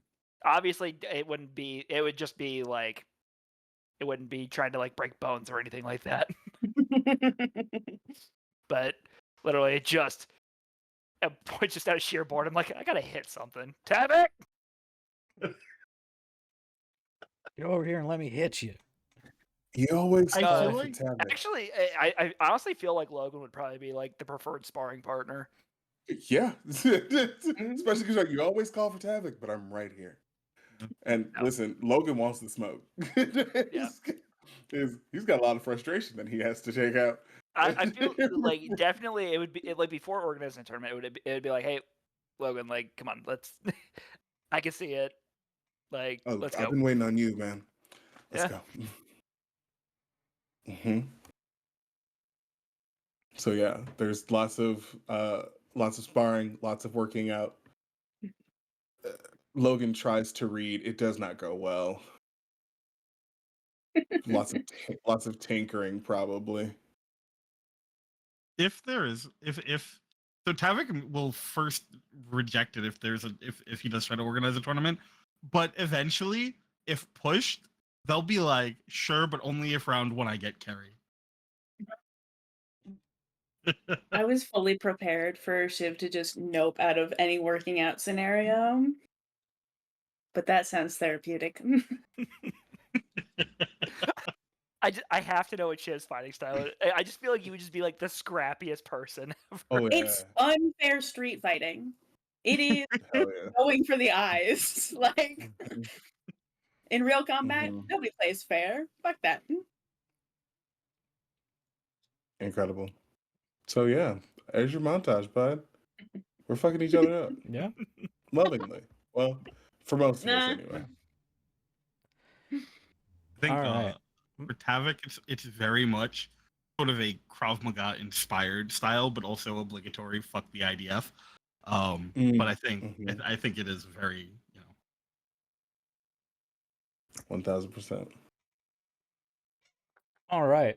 So, for the cinematic version of this, we will condense all of this down to a quick montage, probably set behind some sort of 90s rock or something, of we just see very quick cuts of different parts of this tournament. We see Blacksmith getting everybody together, setting up the ring, coming out with a makeshift roster or something. Everybody else is just like, yeah, all right. We see Solitaire moving pieces on this hollow board with a little chibi fox hologram on the other side. We see Tavik reading a book and looking out the window. We can flash back to probably Desperado sitting in a room with an OmniNet call, because you can get OmniNet calls. You said your goodbyes, but you can always call back to the station. The montage continues, a quick cut over to Shiv just kicking Tavik in the balls. Then more hollow chess and more working out and more running down hallways and more typing on computers and more, boxing tournament or whatever in the background. And then at the crescendo of whatever music we set this to, there is that blue shift as the ship out in space comes to rest, or what counts as rest in deep space, just hovering in front of this massive circular blink gate. These things are immense, and we're talking immense on a outer space scale. These have been built to send armadas through, entire fleets through. You can send multiple carrier ships through this gate at a time, multiple like dreadnought class ships at a time. These are the size of small moons. So you blue shift and come to rest in front of this thing, and you can look out the viewport, and it's not activated, it is not continually activated, but you just see this almost Halo-esque ring just in the sky, as you even have to lean out of these sort of bubbled bay windows to even catch where it disappears off from your point of view along down the side of the ship. That's how close and how immense these blink gates are. I never realized just how freaking small we actually are. I Yeah, don't like thinking about it. all No. the time.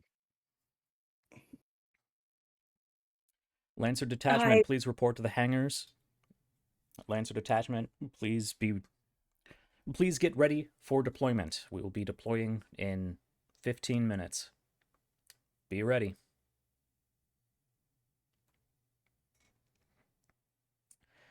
You can quickly march your way down to the hangar, get yourself inside your mechs, and the camera sees, and I will point out this order of operations. The camera sees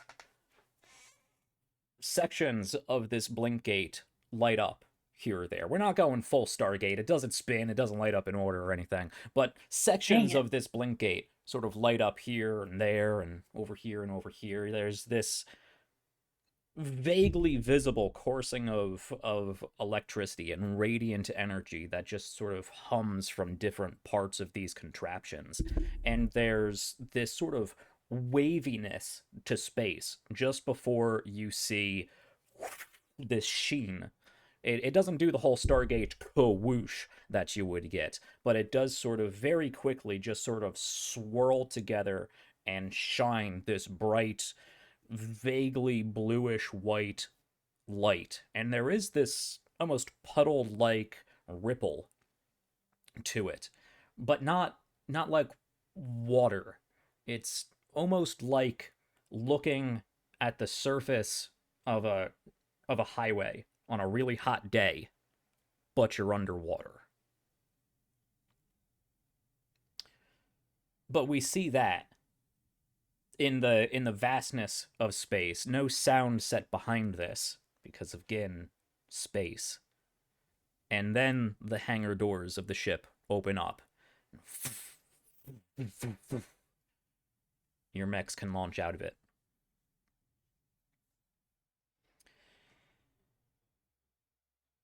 And you deploy yourselves in a standard V deployment. And pretty much as soon as you are out, the hangar bay doors... There's no sound, you're in space. The hangar bay doors close up behind you. And if there's any hesitation at all, you don't hear, because again, space, but you get readouts inside your cockpits that the transport ship is already burning away.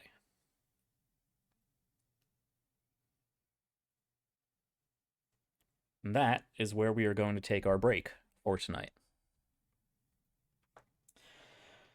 So we are going to leave our Lancers here, floating in space in the immensity of this paracausal, faster-than-light rip hole in space-time.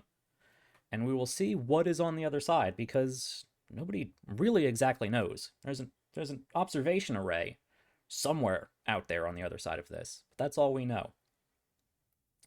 So we're going to get up, do the human thing, do a quick repair of our own. I suggest you do the same, get some water, go outside, breathe some air, whatever you need to do, and be back here, because we have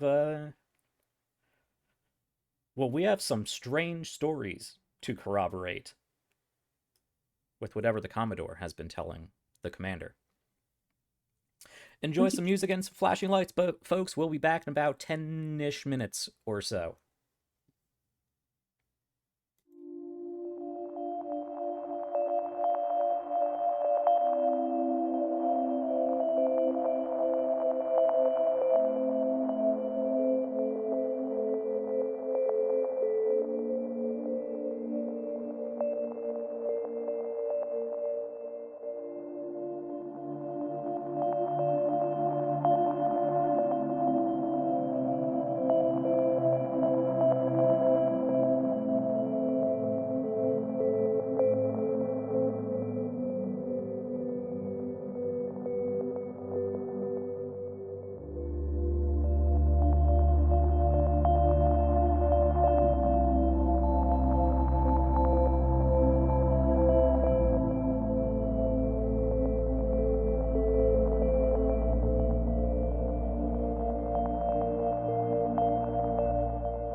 Hello, and welcome back to RPGs Uncovered for the continuation of this episode of the Starcrier Conflict. I don't think I have any big mid-episode announcements. Yeah, so let's jump back in on things. Do stick around for the end though, because I might talk about scheduling during our outro. But moving on from that, we find our Lancers, our camera picks up, floating out in space in front of this ring, this glowing ring that we see from the side that just has this almost vaguely puddle-like bluish-white sheen to it. Just floating there out in space, seemingly devoid, nothing else around it. And then the camera gets closer and closer and closer. And you realize this camera must be traveling quickly, and this ring must be immense. Because before too long, we see our 5 mechs lined up in a V, just in front of the event horizon of this blink gate. Now, traveling through a blink gate is a strange experience, and it's probably not something that you have a lot of experience with, except maybe for Shiv. I don't know how much travel Shiv might have done before all of this, but being from a core world, you have the unique experience of being close enough to a blink gate to not really have to worry about cryosleep for most journeys, from core world to core world. But for everybody else, you come from places that are far enough away that you were probably asleep when you went through blink gates. The last mission you were on, you were asleep when you went through a blink gate. So it's not something that you're all that familiar with.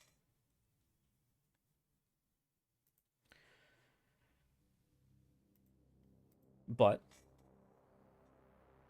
after a moment's hesitation, I'm sure, we see the thrusters cut on of these 5 GMS to Everest or variants, now with a few extra pieces added on, a few extra personalizations, some good paint. The thrusters kick on, and we see one after another just sort of ripple across the event horizon as you pass through. And their images don't just disappear. It's like looking... We see reflected, if that's the correct term, in the ripples of this blink gate, the reflection of a reflection, as if you were in one of those rooms that had a mirror on one wall and a mirror on the other side of the wall. And you can see the reflection of a reflection of a reflection of a reflection rippling back and forth of your mech entering the blink gate. So you're seeing ripples of things that happened seconds ago as you enter this paracausal device that shunts you down into a sub-layer of space-time, into the blink, as it were. And instantaneously, as far as anybody on this plane of existence, if that's what you want to call it, has any perception of. But for you actually going through it, it is a strange experience. Because this thing is immense. And your mechs aren't small. They're size 1. They're not huge. They're not small. You can actually see as the event horizon moves through the cockpit of your mech to the point where you are staring at this blue-white wall that seemingly has just sheared into your mech, as if you are clipping an animation that has clipped together with another animation. And you see this immense wall of blue light, rippling, paracausal energy just wash over your face. And it happens instantaneously. You know it happens instantaneously, but you feel like you have a recollection of something maybe being cold. And a vague... You feel like you want to breathe in. You want to gasp. You don't. You don't have to. You don't need to. It's not the autonomic response that happens from this, but you feel like you should when you get to the other side. But it all happens instantaneously, and you are put back together, if that's even the right term, exactly as you were when you left. Seconds ago. Not even seconds ago. Literally an instant ago. And you simply find yourself, you have to remind yourself initially that you aren't just on the other side of this gate. You aren't just on the other physical side of the gate that you just left. You have traveled some unknown light years across space in an instant. But we see a very similar image of what we saw before, now just the opposite of. We see our 5 Lancers in their mechs floating out in space with this massive, glowing, rippling blink gate behind them now. And off in the distance as the camera turns, you can just barely make out. The camera shakes and zooms in. This little station, space station, array, observation post out in the distance. With a bit of hesitation once again, we see the thrusters kick on. The squad pivot and turn and boost off out towards the Far Space Observation Station. If it has a number, you don't know it. You don't know where you are, how far away from Far Station 12 you are. And this journey in your mech from the gate to where you are going will probably take the better part of, well, a good part, if not an entire day or more. It's an uncomfortable journey. Some of you may be used to spending an entire day in your mech.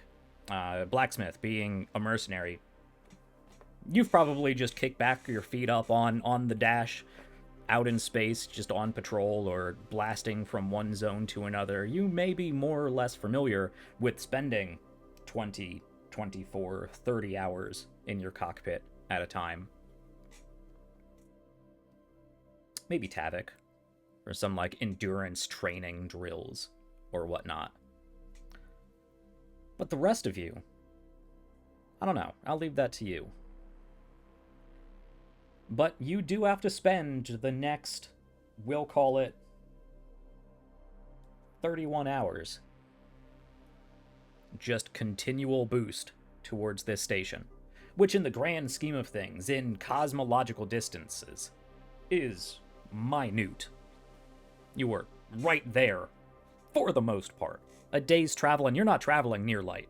The thrusters on your mechs don't reach near light speeds of transport. You're traveling much slower. So even it being a day and a quarter away, it's real close.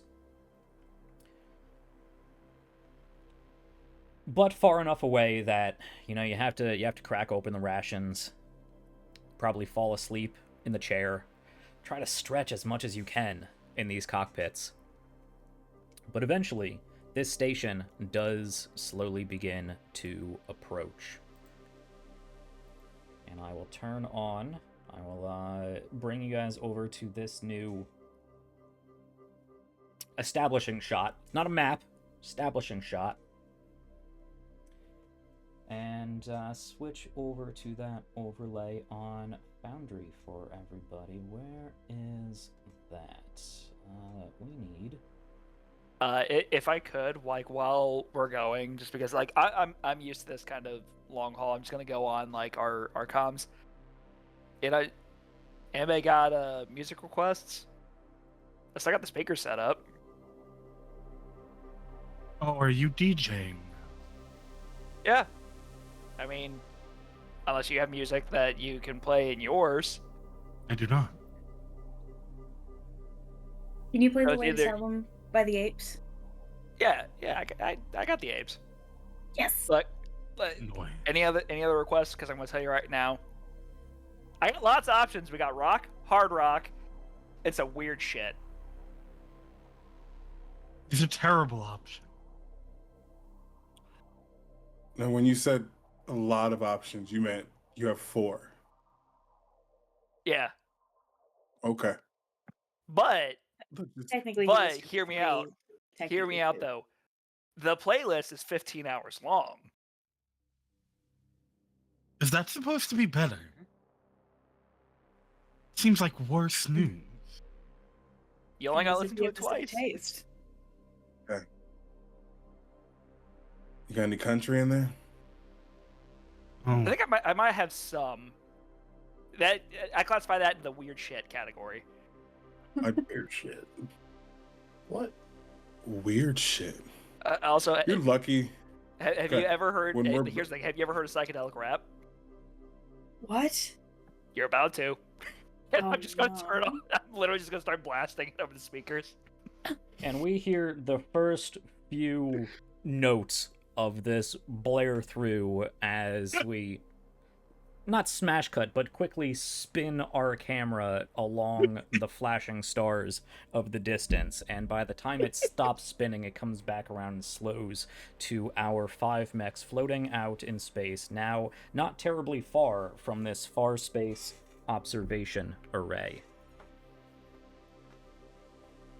You can see, as it is on screen here, a relatively small station. This almost saucer-like expanded disc, ovoid, that has this large array sticking out of the top of it for whatever orientation means in the 0G of space. But the station is intact. I imagine you do a very quick scan, both with your eyes and with, whatever sensors you have, and you can see it's intact. There's no battle damage.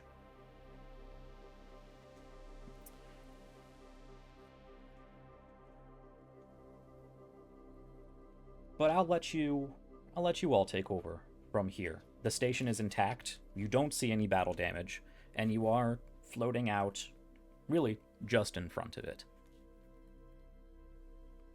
How would you like to proceed? Even as we're approaching this, I'm scanning the area for any kind of, anything that might give away that there would be someone else around. Any kind of transmission signals. I don't know, an out of place heat signature. Anything of that nature that might indicate that, hey, we ain't alone.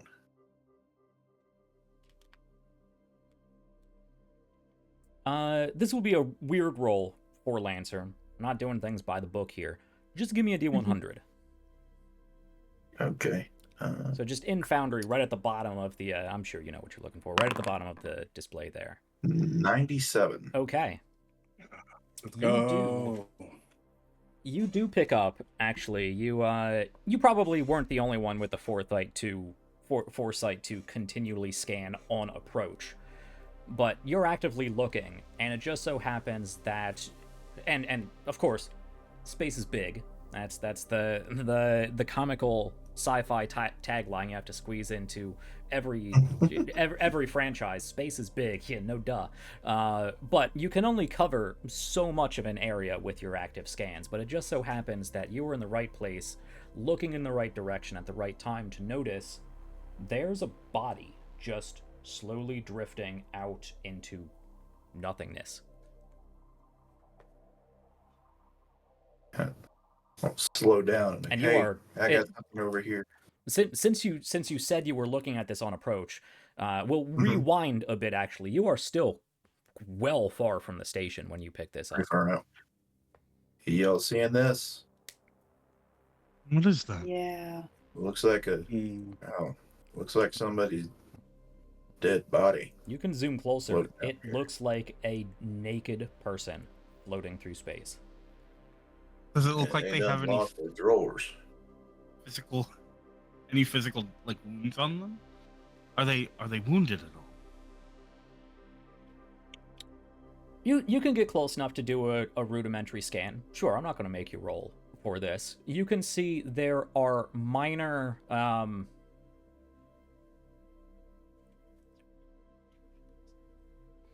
I want to use the medical term to be fancy. He has minor bruising across a good chunk of his body, almost as if he was beaten, maybe. But actually, I mean, you can do a thorough enough scan. He also has heavily worn knuckles, as if he was doing some beating too. Though this individual, he's not a large person. One might even say lanky. He does not look like a brawler of any sort. His face is sort of stuck, frozen, as it were, in this. What do we have here? We have a message. Hold up. We don't have visibility on Foundry. Oh, I'll fix that. All right. Thanks for letting me know. His face is sort of stuck, frozen, as it were, not in horror or in pain, but in this almost, not tranquil at all, but this almost wonder. Wide-eyed, mouth slightly agape, sort of looking off into the corner. Because that's not concerning at all. Harry, Yeah? can you see what systems are still active on the station? You'll need to boost closer Maybe. at that point. Yeah. Give me a second. I want to see if I can cross. She's going to trail off. Jack, is it possible to cross-reference to possibly identify him as somebody who was known to be on the station? Is that information we have? You do not have that information. Bummer. I did hear that a lot. Of course I not. know. She was going to grumble about a bunch of shit under her breath. And we'll just... Fine. Yeah, no, I need to get closer before I can do that. How close do I need to be? To the point we were at before we flashed back. So if we are moving magic. on from the body, we can then complete our boost towards the station. Is this a scenario Well, where just if to I can see clarify them, they can question. see us? Unlikely. Sorry, you were both talking at the same time. Haley. Sorry. Is this a scenario where if we can see them, they can see us? Probably. I don't know. You. Okay. Does the body look like it's being affected by, outer space? Oh, absolutely. Or is it just kind of like... Absolutely. Okay, It just wanted does to be look sure. like it has gone through the ravages of space. Cool beans. In fact, you can get the scans for this. It looks like they... it looks like they went through rapid decompression. If I had to guess, this fella looks like he got the crap beat out of him. He's covered in bruises. Looks like Knuckles are all swollen. I wouldn't be surprised if this fella was alive when he got chucked out the door. Evidence does point to that, yep. To self, everybody keep your suits on when we're there.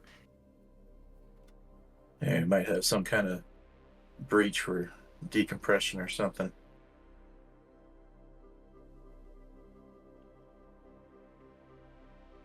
Continue forward. So boosting the rest of the way to the station, we get back to, as I described, floating off just in front of this station here. And I'll clear our art for now because you are in your mechs. And we see, as described, this ovoid array floating in space. You do notice one thing you are used to seeing. This station is not spinning. It obviously is not utilizing centrifugal gravity. It is intact. There are minor defensive weapon systems. They are on and loaded, but not responsive. They're not actively targeting anything. They're not moving, but they are on and they are loaded, charged. And looks like they have very simple point defense lasers, stuff for directing or destroying small asteroids, whatever debris may be coming toward stuff, and minor defensive missiles, and maybe a few railgun batteries. Not really to defend the station, probably just to throw enough bullets downstream long enough for a shuttle to boost back to the gate. This does not look like a hardened target at all, a defensive location at all. This is a satellite in space, a large, very sophisticated, giant telescope plus in space. But now you are back within range to perform actual scans of the station. But yes, probably, if you can see it, they can see you, if there's anyone in there, and whoever they might be, is your best guess. But again, you don't really have a lot of information. Hey, Bite. You Yeah. want to see if you can't pick up any, I don't know, signs of somebody being inside? Communication signals, anything of that going on at the moment?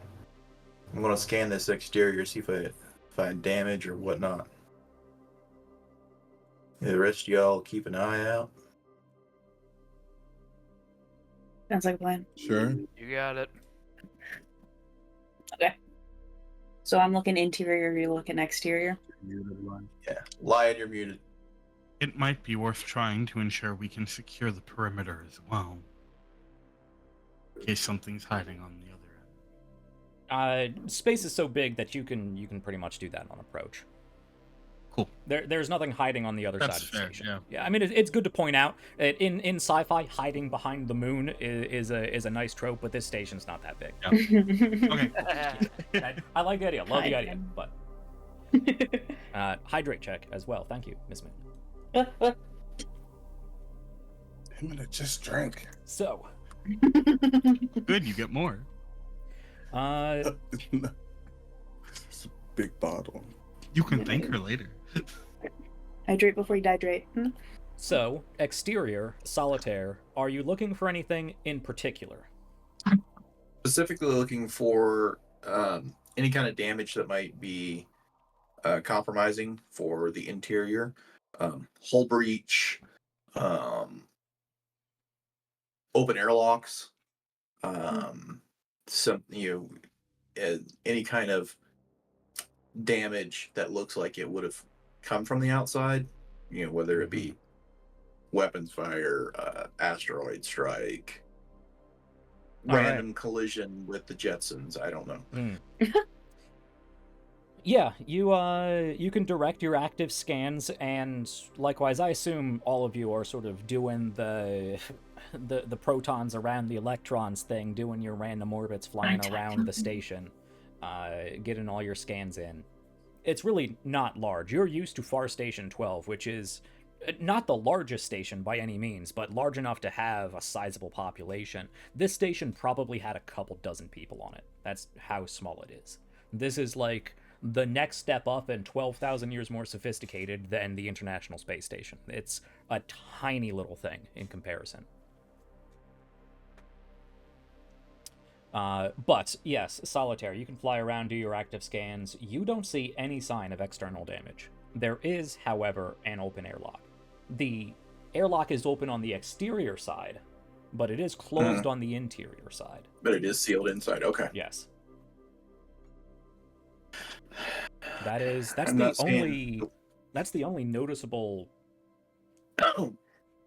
damage, and damage you wouldn't even call it damage. You don't see any sign that it was blasted inward or blasted outward. There's no scorching marks, there's no tearing of the metal or whatnot.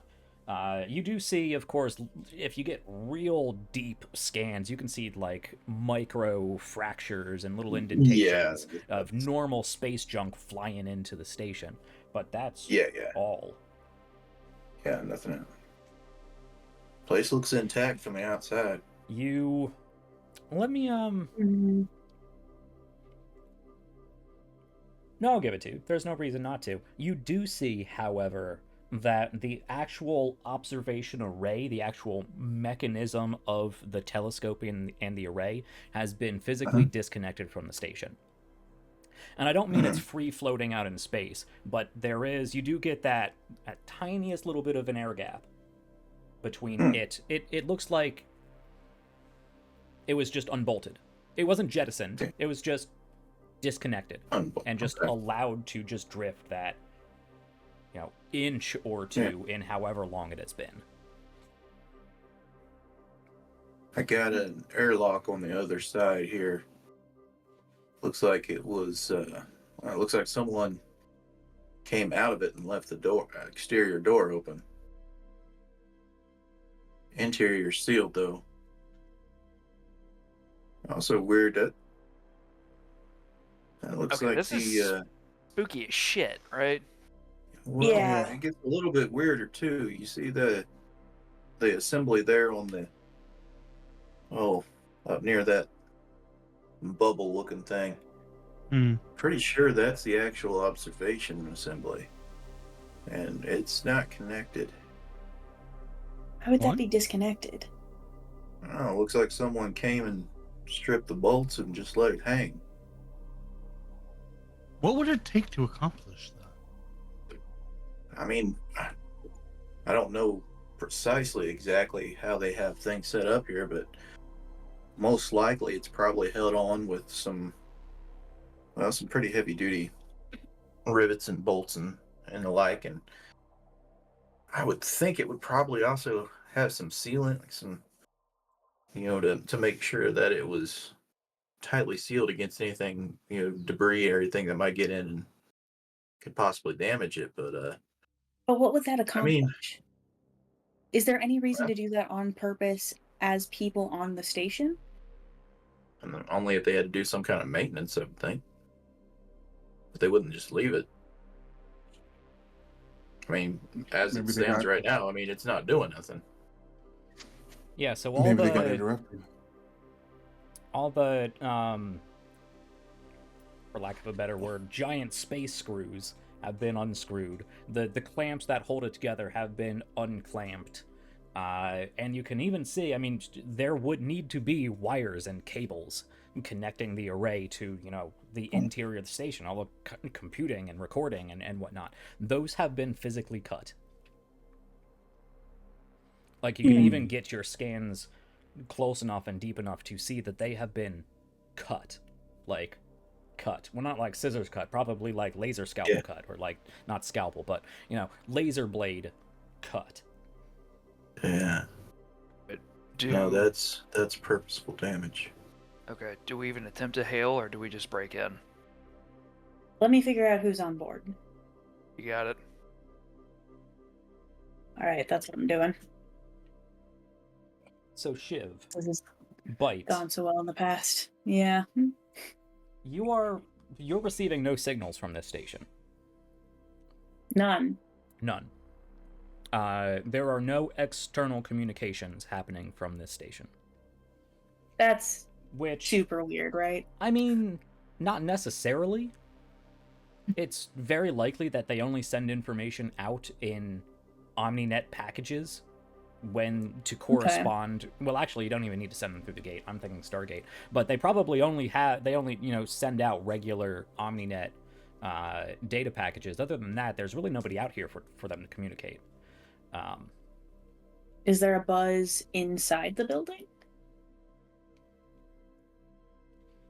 You can do a scan of the structure, and you detect... Well, what you detect is weird. Because you can see that some areas of the station do have normal, optimal heat radiation, as in life support, as in it's warm on the interior. And some areas of the station don't. As if they've been decompressed. As if life support has been taken off. But they're just pockets here or there. It's not like this whole arc has been decompressed. And you can even refer back to Solitaire. There's no external damage. It's just like individual rooms even just have been the life support turned off. Is there any pattern to, if I'm able to discern the type of rooms they are, like, is there a pattern to the type of rooms or where they're located in the station? No, you don't have a blueprint to this place. You don't know what the interior looks like. You don't even know rooms necessary. That's just, how small and how precise these pockets of cold are. Yeah. Okay. You have no idea what the inside of this station looks like. Hate that. I will also point out, I did actually look this up. I Control F through every book I have. There are no life science detectors in Lancer. Ah, bummer. You can scan the exterior. You can check for radiant heat. You can check for radiant radio wave or whatever varying frequency transmissions, but that's about it. You don't have any like neutronium penetrating radar or something to be able to scan the interior of the station or detect whatever life signs may be. She was gonna design it. That's the goal now. Just to make our lives easier. For sure, for sure. That's something she can accomplish in the series, yeah, Jack? Yeah, I mean, we'll see. Okay, cool. So based on that information, which I relay to my boys, you can attempt to hail the station. yeah. Okay. That's All what right. I have so we could hail them if we want to be polite. I could also try to see if they have like cameras on board to see if I can see things first. Diplomatic or sneaky? I think taking the time to see if we can get eyes inside might be a good idea. As much as I hate to, I will remind everybody in the last time that I tried to sneakily find information in the back doors of things. Which is why this time you're going to do better. Oh, wow, am I? Didn't know you were You fortune damn telling. straight, guy. Come on, Bite. We got faith in you.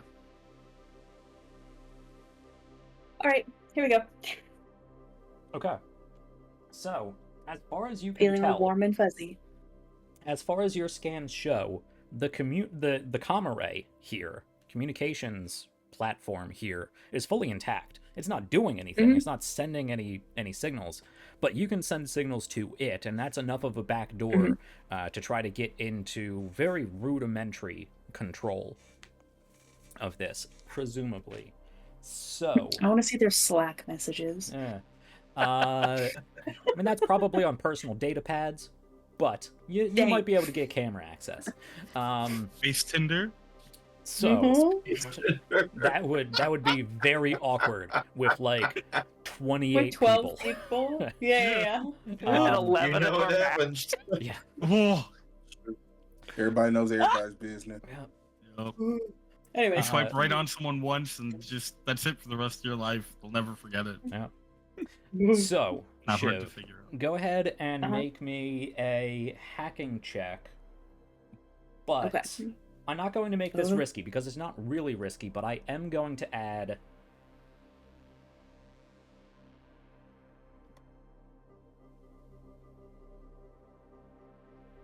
I'm going to add one difficulty here. Okay. So throw an extra d6 on and subtract that. You know how that's rolled. Okie dokie. And I don't get a d6 for the warm and fuzzies that my team just gave me for being so sweet? No, you do not. Valid. 16. Okay. This should be easy for you, actually. I mean, as easy as hacking into a secret space station can be, but you know how it's supposed to work, and you can see the milestones that you're supposed to hit, and the code that you're supposed to inject here or there, and the responses that you're supposed to get, but it feels like someone is actively fighting your incursion. Maybe like an actual EW defense, electronic warfare defense system. Maybe an NHP. You do know this station has an NHP. Maybe a person. You're not sure, but there is some sort of pushback, and that pushback is non-uniform enough that it doesn't just look like your typical sci-fi antivirus. Okay. But you do push through that, and you can get access to interior station cameras. And you can pull up a number of these. The first thing you notice, I imagine, you pull them up in this whole like array, so it's a number of screens sort of gridded together, and you can see some areas are lit and some areas are not. But what you do notice is this is a station that does not use any sort of gravity. This is a 0G station. You can see that again there are areas that have lights And presumably, though you're only guessing here, lights equals life support. But that's really just a correlation you're making yourself. It doesn't need to necessarily be the case. You could turn the lights on in a decompressed area of the ship. Why would you? But some areas are lit, some areas are not. You can see on the inside, though, some areas look completely normal. There's not like carts or anything because, again, 0G. Anything is strapped to the walls. But some areas look untouched. There's nobody there. There's nothing floating around. But in other camera views, you can see there's object like a coffee cup or folders and papers floating through the air.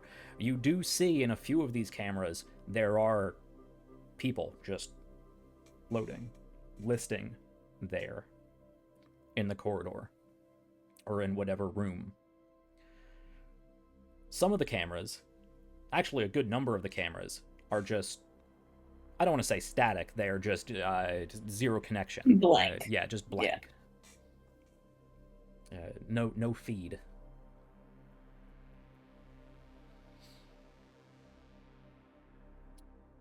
There's evidence of scuffles on some of these people, and where they are found, you can see blood has been splattered where there are two individuals and a knife and droplets, bubbles of blood floating through this corridor. Some have splattered in almost paintball-esque splotches along the otherwise cold steel circular walls of this 0G station.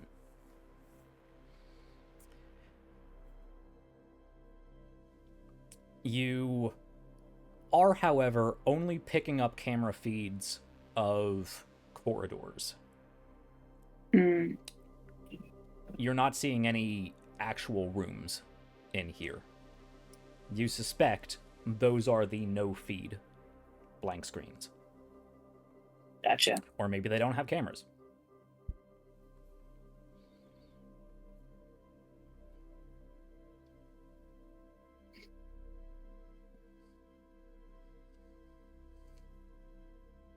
Okay. Yeah, I feel like while everybody else is kind of talking about, oh no, scary DM roll. I could hear it. It spooked me. Yeah, I think while everybody else is talking about the exterior, Shiv is just rolling through camera feeds and gets really, really quiet as they're trying to deduce a lot of information from what they're getting. As you're flipping through cameras with this, and as you stop flipping and as you were doing, sort of look off and start thinking, from the corner of your eye on the screen you have pulled up, you swear you just saw a shadow move across the screen. You look over and you don't see anybody. It's gone. Yeah.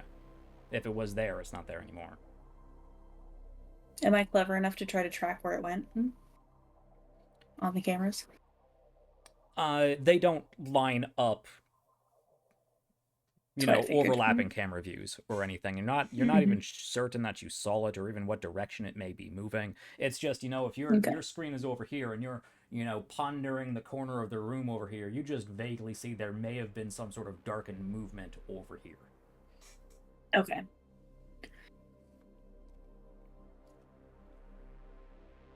All right. I'm gonna select the cameras that have floating people on them and prioritize the ones that have blood and evidence of fights, and I'm gonna project those to the boys. There's people. I don't know if they're any good. Some of these rooms are decompressed. I can only see hallways. I don't know if I can see rooms. I would figure they would have cameras in at least the mess hall. There's a mess hall. It's a small mess hall. There's a couple people floating there. Gotcha. I don't know what's happening here. I don't know if they're dead, knocked out.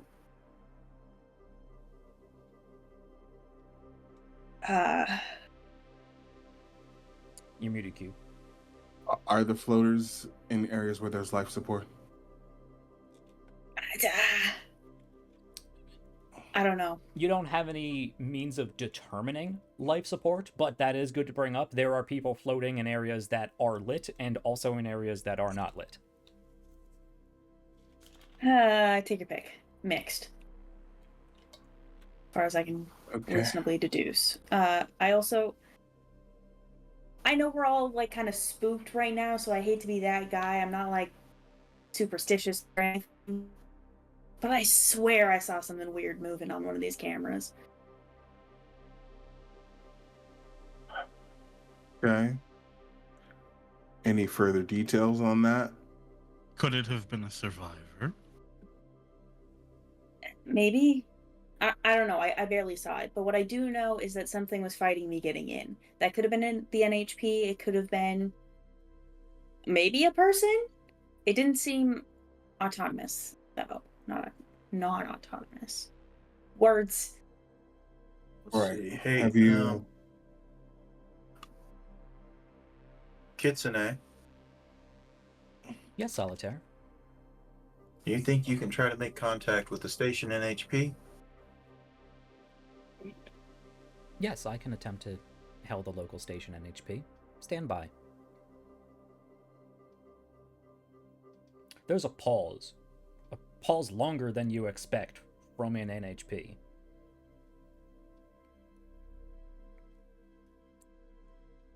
Solitaire.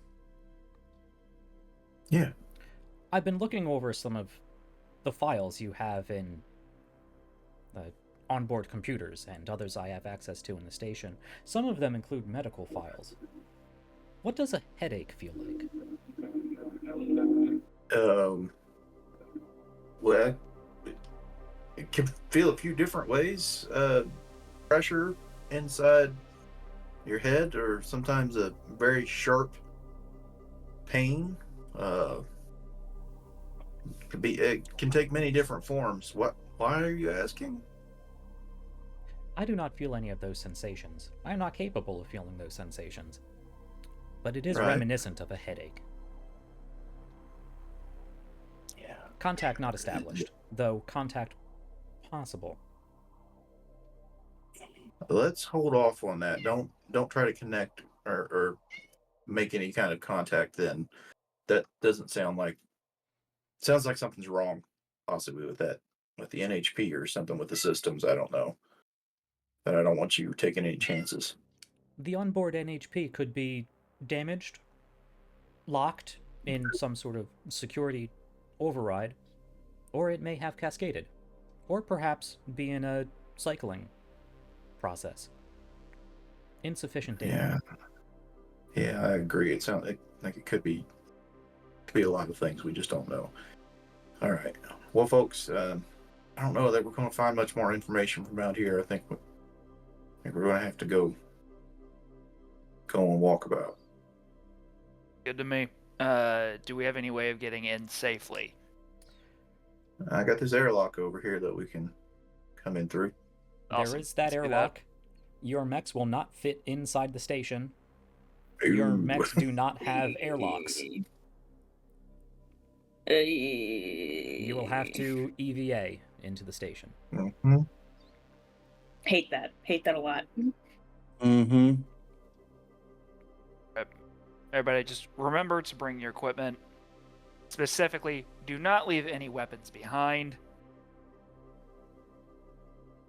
You Yeah, got with that, you guys are going to hear a shotgun cock. it. A rack.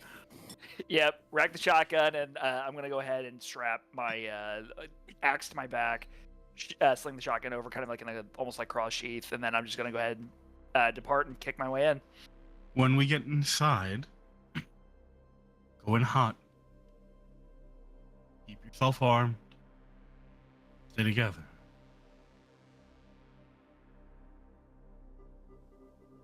So, Yeah. Going to maneuver Epithet up to where can kind of, I don't know if there's some kind of something poking out or you can latch onto I something. don't know, Yeah. but something fairly close to the airlock itself.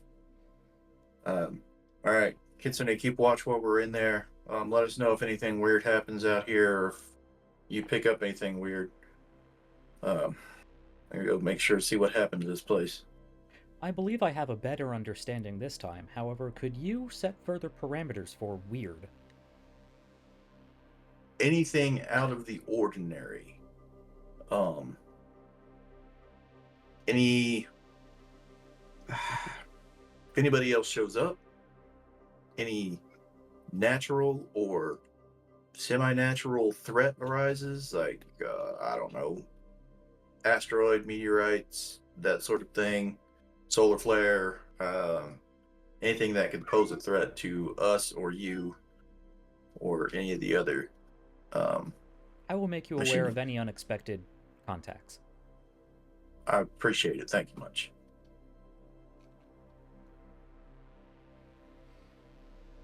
And then, yeah, pop the hatch and Yeah, the lot of you can open up your cockpits. There is that hiss of vacuum leaving your cockpit.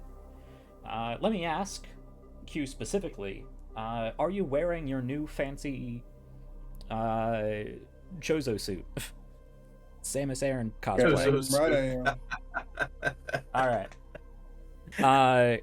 Yes, for anybody who doesn't get that reference or hasn't been following along, Desperado made himself a beam cannon, an arm cannon of some kind. But currently, the prototype is only usable on a heavy heart suit.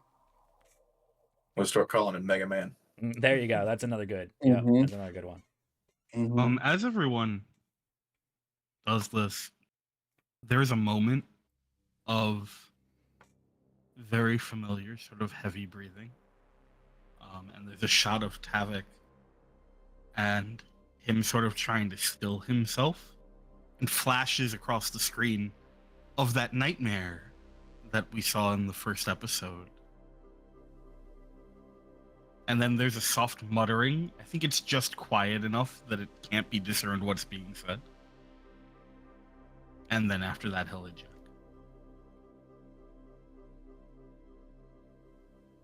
You do get a little whispery and cut out sometimes. I assume you said you will eject. Yeah, and then after that, like sort of quiets, then he will eject. Yeah. Okay. Your cadence as Tavik tends to have you whisper and get down and lower and sort of trail off, and that doesn't translate to microphone that well sometimes. Yeah, I have to fix my settings. I have to save like Tavik specific settings. Yeah. For my There you Yeah, go. it's, Yeah, as love far as the voice Solitaire work. goes, as far as Solitaire goes, there's no hesitation. It's like the back of that thing opens up and he basically shoves himself out and straight into that airlock as fast as possible. Straight to the controls where he's going to start seeing if they're working and operational. All right. So, everybody disembarks from their mechs and floats their way, varying speeds, over to the airlock. It is large enough for the 5 of you to get into. Solitaire, you get up to the anterior. There's distal and there's proximal. The proximal door controls for this, not interior because it's still on the outside, but the door controls for the inside of the airlock, let's say. And the control panel is not lit up. It is non-functional. Controls are out. Bike, come give me a hand with this. Let's see if we can't get it working. Yeah. Okay. Still like Des- checking holsters and shit. Desperado, you mind just keep an eye out with me? Yeah, already just Yeah. already up and is doing a sweep. All right, you and I take point. Starblood, watch your back. All right. Can do. What's the plan? Trying to fix the controls. Do you want me to hold the flashlight? So the Hopefully, you can be more used than that. I mean, you say that, but Byte is a programmer. Very good at making computer systems do things when they are functional. However, this control panel is not powered. can't have a No power, no conversation go. if you. Yeah. So there's just can't have a there's no conversation power if you- whatsoever coming to this thing. No. God damn it. I hate electrical. It's all spaghetti. That's a Haley Spaghetti? fact. Haley, Yeah. I almost became a mechanic and then I didn't because I hate electrical. Yeah. Mm-hmm. valid. Multicolored. Makes perfect sense. You got never mind. All right. Multicolored There ain't no zappy power. spaghetti. Joe, I will share a very, very funny electrical story. So- Yeah. Assuming we're gonna have to force Zero this door, power right? to this right now. So I think the only way to get through this is we either need to find another way in or we need to force this open one way or another. Sounds like an Athen job. All right, hang on, and I'm gonna take my axe off my back, and I'm just going to try to like ram it in the best that I can, and I'm just going to try to get a yank, just that way we can at least try to get it open. I know, prying open an airlock is not a great idea. Yeah. So my initial response That's a was, choice. so let me tell you how bulkheads work. Yeah. Okay, so okay, in that case, before I do something incredibly stupid, Athen would know that a human, no matter what leverage they have, is probably not going to be able to move a bulkhead door intended to keep space out. okay, that is fair. That Okay, said, do not- again, getting everybody into sci-fi mentality, because I know a lot of us do a lot of fantasy stuff, it's likely there's some sort of mechanical release here. okay, It would be very bad station design to build an airlock that doesn't have an emergency mechanical activation. Yeah. Right. all right. Which never mind. see if I can't locate it. Or Let's Alternative. We'll be looking. a person probably couldn't force this open, but a mech could. Yeah, I'm going to see if I can't But find then a it's manual release of some Forced kind. open. Okay. Mm-hmm. Forced open may not be what we want. Mm-mm. But I was gonna say, if it's a Kool-Aid Man scenario, then it's obviously Tavik's problem. So, it depends on what level of breaking and entering you want. I will did say- what was necessary at the time, and I will remind you that we were not in space where we had to worry about a vacuum. I will also just point out that somebody got a very new shiny axe for their mech that's meant specifically for cutting through things. Whoa! Yeah. That's right, I forgot. Let's see if we can do this in a way that preserves the door first. I know you are quick to want to play with your toys. Blacksmith. Let I am literally trying to do something here, people. Would you shut up for 2 seconds? Solitaire, go ahead and Yeah. give me a hacker fix. See if you can, one, locate, and two, deduce how to operate this mechanism. It's not difficult. This is a straight check. You have your skill trigger. You just have to know what panel to take off to find the lever or the crank or the bolt or whatever it may be. Can I help him as the other 19. engineer?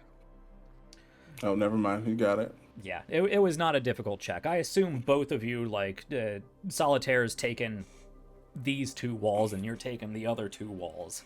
But yeah, you can go over and you have to sort of run your suited fingers along the sides of these panels, and you do eventually, you find a few of them that have little indents you can push that actually pop the panel off.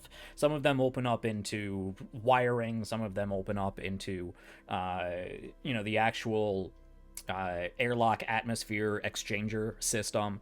But one of them does open up to what looks like a locking mechanism and then a standard just like hand crank to open the door. Alrighty. I'm not going to make this more difficult than it needs to be, but you will need to, anyone have mag boots, mag clamps? Somebody does. Yo! There you go. You're in charge of this because you need some You leverage. never leave home without them. Yeah, you will have to activate your mag boots to actually clamp onto this to be able to provide the actual force to just Wait, does pump this open, basically. does this mean that Blacksmith and Starblood have to do this together because they're the ones with the Mac boots? 100%. Yeah, Okay. yeah. I will It is say a you definitely comically hear, like, large, comically heavy lever. Sure, both of you need to do this. Yeah, and you are definitely hearing some straining and definitely some swearing. Like, come on, you son of a bitch! Come on!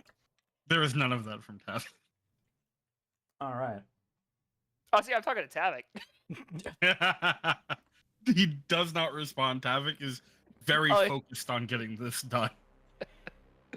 There's a few cranks of this hand crank, this lever,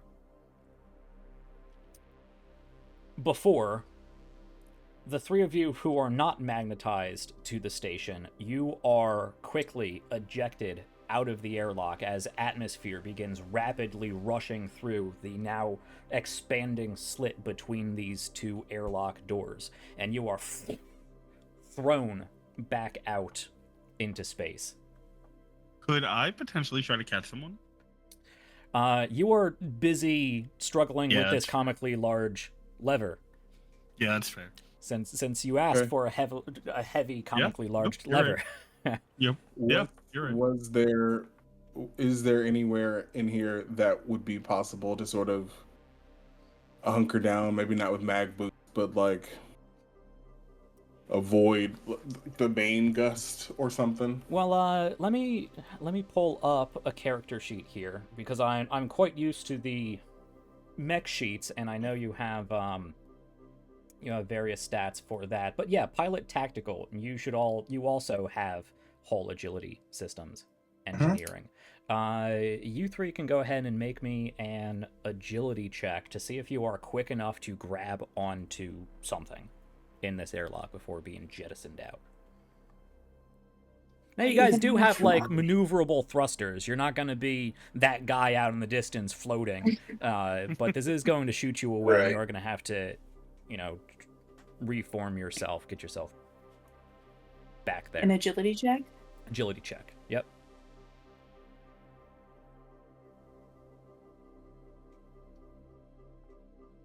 Did I get a 9?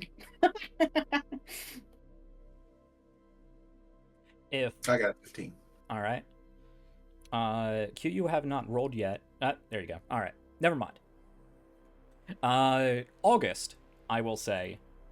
I will allow you to roll a d6 of difficulty per person you would like to try to grab. If you would like to risk doing that on your 15. I will. I'll try to grab hold. But you have to declare how many. You can't grab. You can't succeed at grabbing somebody and then try to go for the other. Yeah, person. no. I'm just gonna do one. I can't imagine one person. I can see him like trying to reach out and snag, but I don't see. Yeah, 2 would be very difficult. So that All right. puts me at a 13. Okay, you were grabbing for Shiv. Yes. All right. You were right by one of the other panels, actually, so you can just throw your whole arm, like, up to the elbow, back behind one of those access panels, and reach out and just grab Shiv's glove. And we see Shiv just, like, legs dangling out, almost falling horizontally out into space. You gripping, trying to hold on to them as the atmosphere is rushing out. Now, unfortunately, Desperado, you try to reach for something. You try to reach for Shiv's boot, but you are not quick enough, and the atmosphere propels you tumbling out quickly, end over end, spinning quite a distance out into space before you were able to activate your maneuvering thrusters and find the correct, attitude adjustment to get yourself stabilized again. Desperado, you good out there? Yeah. Gonna have to get used to only having one arm. That is a good point. I should have given you a level of difficulty. There's no need. The dice do that anyway. Yeah, fair. Yeah, the dice really have it out for Q. I bet that Q gets to just roll physical dice. Yeah. I'm not against it if you know how how the rolls work. We don't have a dice tracker on the overlay, so I'm fine with it. I'm not. Okay, you don't good, get a point of damage for this failure. I contemplated trying to smash in some type of sanity health bar for this and potentially future episodes, but I didn't have enough time to flesh it out for this. But I will put it in your mind queue that this was a stressful situation, being forced out of an airlock. You know you're in a suit. You know you were able to get your thrusters working just fine, but the adrenaline is pumping right now. Mm-hmm. But with that, he's gonna breathe.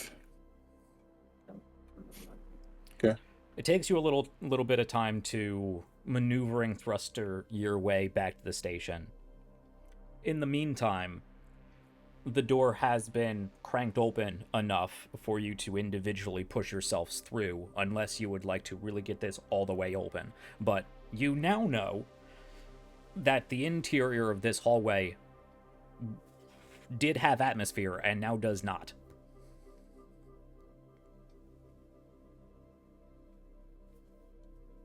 Hmm.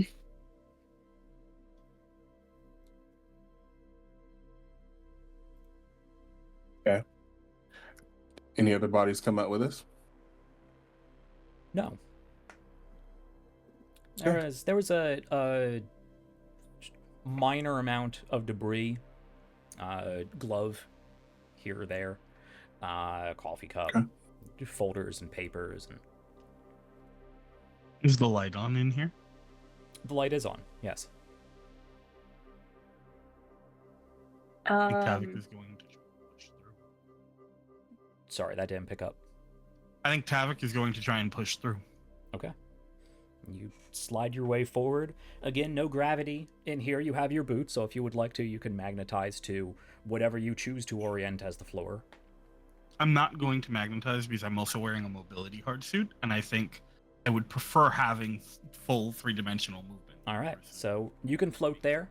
Again, this is not a big station. There's enough for, one person on either side, maybe two if you'd like really scrunched together. It's not so small that you can reach out and touch both walls, but it's not much larger than that. And it is these circular hallways. There's not really a floor to this because 0G, there's no need for a floor. But you can see down this hallway there are various things. There are some things just sort of like cargo strapped to the wall. There's, of course, different cabinets, some of which are open. That's probably where some of the junk came from that was ejected out into space. Some of them closed. The lights are on. But you can see just before it, just as it starts curving, the curvature of this ovoid station, there is a bulkhead that is closed.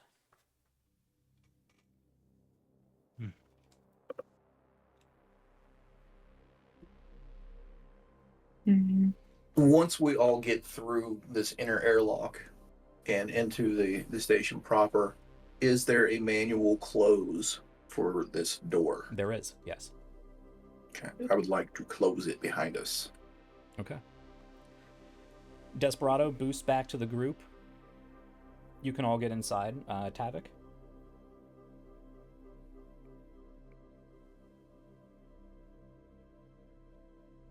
I don't know that I like the idea of us closing this.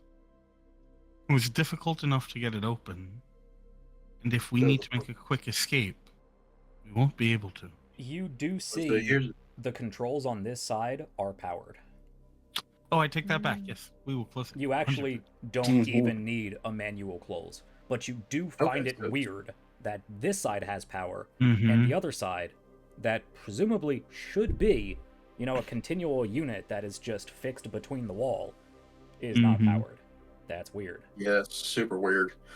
Don't like that. Mm. Yeah, we need to pressurize so that we can get through the rest of this without hurting somebody. So, you go over to the door controls once everybody is inside, and you command the airlock to close, and it does. And as soon as it closes, and I imagine going through your head, you're like, okay, how do I pressurize? It starts pressurizing. Almost as soon as the door closes, you can hear the hiss of atmosphere being pumped back into this hallway. And it doesn't take long, really, doesn't take long at all for your suits to register an optimal nitrogen oxygen atmosphere around 67 degrees Fahrenheit. They'd probably use Celsius or some new super 12,000 years in the future. But nice, room temperature, proper oxygenated environment. Fuck that. I ain't trusting that. Absolutely not. That can be taken away at any second. Atmosphere seems to be working fine. Good to know. I would Yeah. advise that no one removes their helmet or any part of their suit while we're here. Oh yeah, hell no. Welcome back.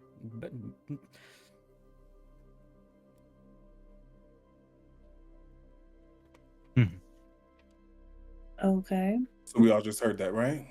Yep. Hard to Yeah. miss. Security lockdown in place. All personnel report to shield areas. Is there a terminal anywhere nearby? Yeah. Yeah. Wall terminal. Yeah. Tavik is heading to a terminal immediately. You find a terminal. Same. Floating across. Yeah, he goes to access it, and then seeing Shiv having also gone in the same direction, he steps to the side. He doesn't say anything. He just steps to the side. Floats to the side. Floats. Yes, he floats to the side. I think actually there's a bit of a corridor here, right? Yeah, you're in a hallway. It's a circular, floorless cool. hallway, but you're in a hallway. Yeah, but it's a. I think he's gonna very slowly start sort of floating forward after leaving Carrie to. All right. She'll call after them without looking. Buddy system, and then start working on this terminal. Okay. There's 5 of us. Then somebody gets 3 friends. Crazy. 2 friends. Imagine such a Fuck off. overflow of friendly wealth. Yes, Tavik, imagine. Crazy. Wow, getting I don't need to be burned called by out the by God. I don't Anyway. need Space God calling out. That is how you know that you've done something wrong. Truly. Bite. Actually, if I may. Oh, I'm sorry. You were gonna say something. You said. Let's go Q, then Lion, then Haley. No. I was just gonna say bullshit. Go ahead, Lion. Okay. I was gonna say that when the buddy system thing is said and this exchange is had, there's a bit of a cut, if that's all right. Yeah, go for it. Everyone hydrate, and then we will smash cut. Almost, we see Haley get to this monitor, and then we see the reflection of Tavik floating off to the side. Haley looks around and looks back, and it is a smash cut too. So it's again Tavik's still sitting there on that couch, sort of picking at his fingers. But he's leaned in now. He's no longer with the arm over the back. His legs are unfolded. He's sort of almost hunched, which is something that has never, I think, been seen before on screen for Tavik. And he's just sort of shaking his head. Just the lot of them, they've found their chemistry together. It's difficult. It's hard to find how to approach them. They don't want to hear anything from outside of themselves. And that's not to say that they don't have things they know or understand or are not driven. But I'm here for this. This is why I'm here.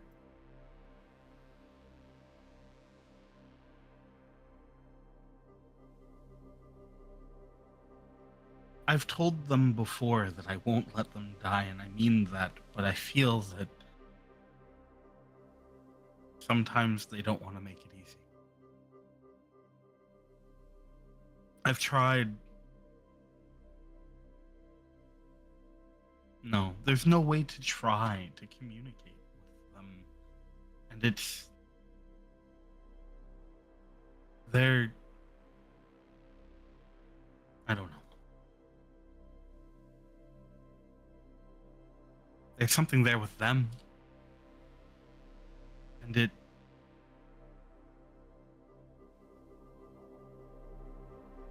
strange.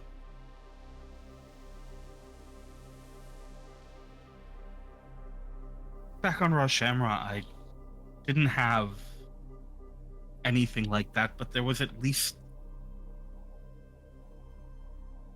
commanding officer and his soldiers still had some semblance of a rapport, of a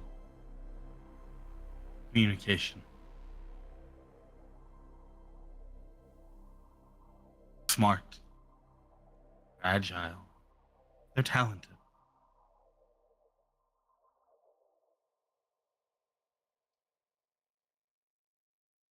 But I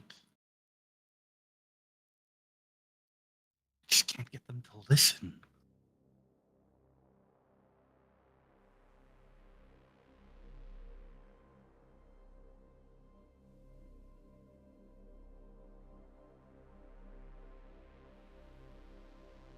And he sort of like looks up to, I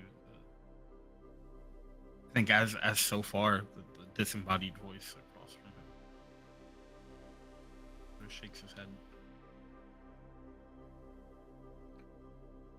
Before we hear a response, the camera once again pulls away, and there is that warble of seeing the camera move through what is now obviously a screen. However, then the screen does darken, and instead we see Shiv's reflection. Camera pans again, and we see where we left Shiv at this hallway terminal. What would you like to do here?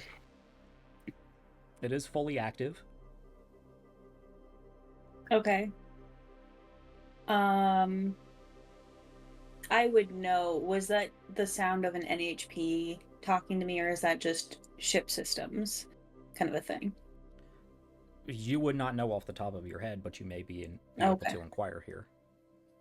Okay. I know Kitsune interfaced with the NHP, but I think Shiv's curious after the last interaction that they've had.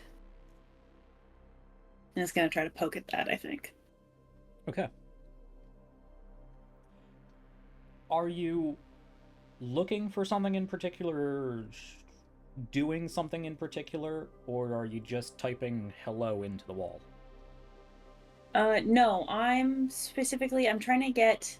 I want to talk to the NHP because I think that they can give me sort of an overview of what's happening on the ship. I want the last status update, like the last situation report, essentially, what was happening the last that they know.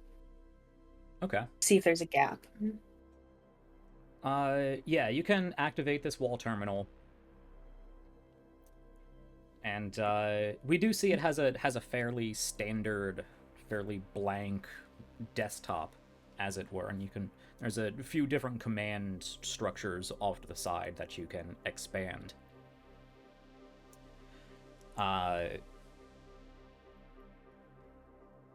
number of these have the little lock symbol or password symbol for something that is password protected, but you see file directory, you see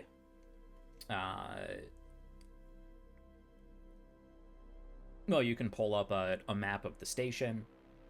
You sending that to everybody. You can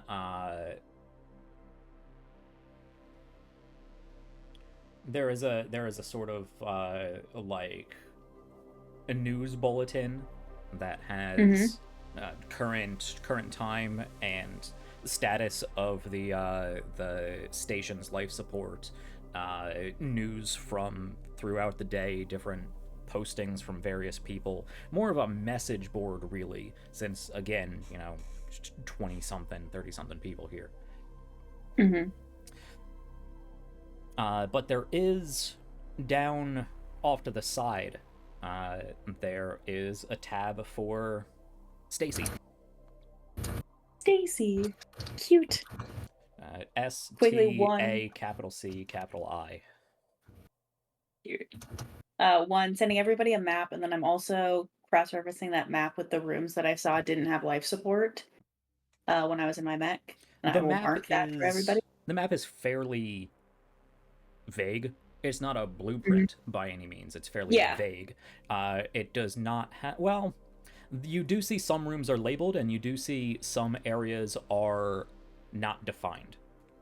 As in, there's probably a room there. There may even be multiple rooms there, but it is just a blank space. A spot. Yeah. Okay. Cool. You do even see, like, there is a door there. So there's something behind that door, but there's... It's just not marked. It's not marked. It is off the map. But you do see it is a very small station. There is sort of one outer ring. And then there is 2 hallways to an inner ring, a few rooms there, and then the central observation array terminal. Not the bridge, not the command center at the center. This isn't a command station. It's not a ship. It doesn't have a bridge. Don't think like DS9 command or whatever. No. The best you're going to get is probably the director's office here, the lead science director here. There's a bit of a control room that you can get to. So you see that. You see a few other dedicated labs to several labs to deep space radar telemetry and exoplanet studies and exoplanet biology, a number of general adaptable science labs. It shows the wing for crew quarters, a mess hall, all the stuff that you need for basic ongoing habitation. Navigation. Okay. Cool. That's good to have. But yeah, I'll send that out to everybody so they have it on whatever. Like, I have data plating with me right now. And then I think with that, I'm gonna navigate over to Stacy. Okay. You click on the Stacy banner, and it extends station control interface. Cute. I had fun with that one. It's cute. Station control interface. You can pull that up, and what you would suspect, you've seen systems like this. Now, NHPs come in a number of different varieties and a number of different levels of sophistication. Obviously, you're vaguely familiar with Kitsune, and Kitsune just had a sort of epiphany into a new next stage of intelligence and sentience. So you don't know whether this is like a real basic just servitor class NHP that you just type to and it types responses back. This could have like a whole holographic avatar or even like a full robotic avatar somewhere. You're not sure. But you do pull up the prompt for Stacy and it brings up station command interface, and it does have it looks like it has headings for a number of control interfaces for the station, stuff like life support, which is then broken down into temperature controls and oxygen levels and biological scrubbers and CO2 scrubbers and stuff like that. There's a tab for internal communications. There's a tab for external communications. There's a tab for local sensors. There's a tab for defense systems. But underneath all of these different headings, it's just garbage code. At least to you, it looks like garbage code. There should be like actual written out in English and mathematical numbers, words, and updates and things that mean something. But this is all code. And just from a basic look at it, doesn't look like code that actually means anything. Hate that. Okay. Does Stacy have like a spot where I can free type? Yeah. Yep. Okay. Yeah, I think you mentioned that at the beginning. Okay. Then I guess in just the free type, I'll say, "Hi, Stacy. I'm new here," and see if she responds. H. H H H H H H H H H H H H H E L O L L L L O. Ooh. Okay. So Stacy's glitching out pretty hard, so Welcome home. oh.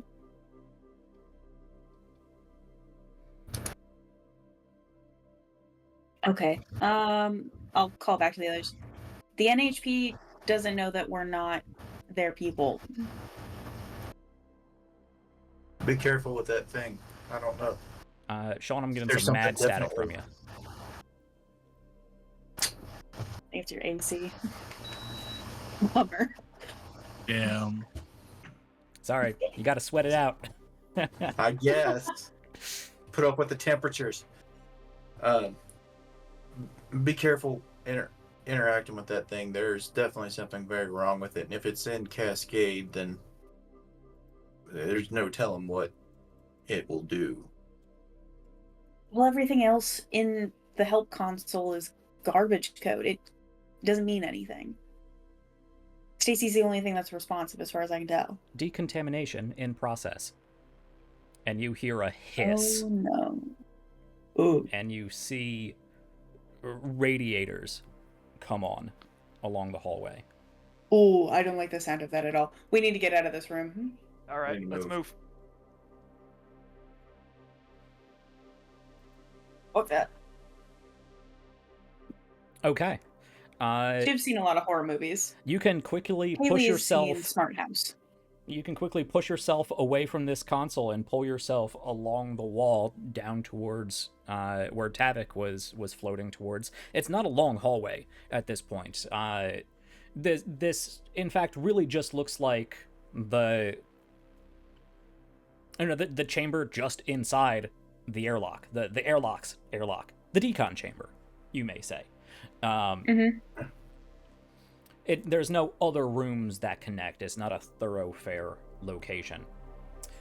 But you get down to the end of this hallway. It is rapidly getting warmer in here. Your suits are registering increasing radiation levels, as well as harmful chemicals being harmful to human life chemicals being pumped into this hallway. Holy crap. The hell are they trying to decontaminate in here? Yeah, my hard suit has EVA capabilities, so if anybody else's doesn't, I will absolutely grab hold of them and pull them along with me. I'm gonna say everybody has basic EVA capabilities. You obviously have your suits are sealed. You have your own. This will protect you to some extent. Radiation and heat, and obviously you have an oxygen supply. But eventually, maybe, depends on how thorough this decontamination is, it may eventually move past your suit's capabilities. But you get down to the interior bulkhead here. You were saying, Tavik? Oh no, yeah, no. I was gonna say that as their because Tavik is in the front as they're coming towards me, I would, and for anyone who's floating at least, would sort of reach out and sort of like push them ahead of me to build some momentum to get them past me faster. Oh, that door's not open. Oh, I didn't know I was at the door yet. Okay. Yeah, that's fine. Okay. Yeah, it's not a long hallway, so you pushed away Okay. from Bite, and you were pretty much there. Yeah, just right into the door. Sure, that's fine. So you find Okay. yourself yet again at a TTRPG player's worst nemesis, a closed Doors! door. I'm hoping as we are shooting down this hallway, the people in front are trying to open the door. Yeah. Yeah, I wasn't near the console, so I could have tried to open the door. Okay. The console here is powered, actually.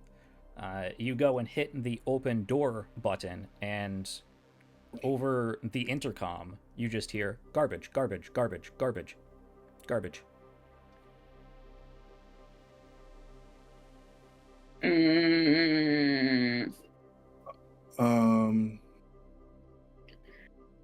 One, that's very rude to call somebody. Two, we're not garbage.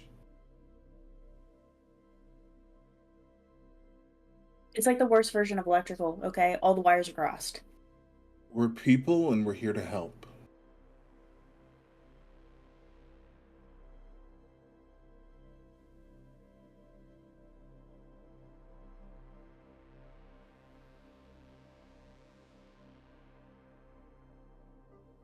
The door opens. Thank you, Stacy. Okay. As I'm gonna just go through. Yeah, Tavik is also immediately moving through and sort of like trying to take a sweep of the room. And decon turns off as the door opens. You can make your way further inside the station. Okay. Stacy, I know you're having some trouble. Do you think you can try and give us a sit rep? Give us a status report. What's happened? Welcome home, home, home, home. It's worth a shot. Yeah. You will see. Would somebody... Oh no, I hate that. What'd you say?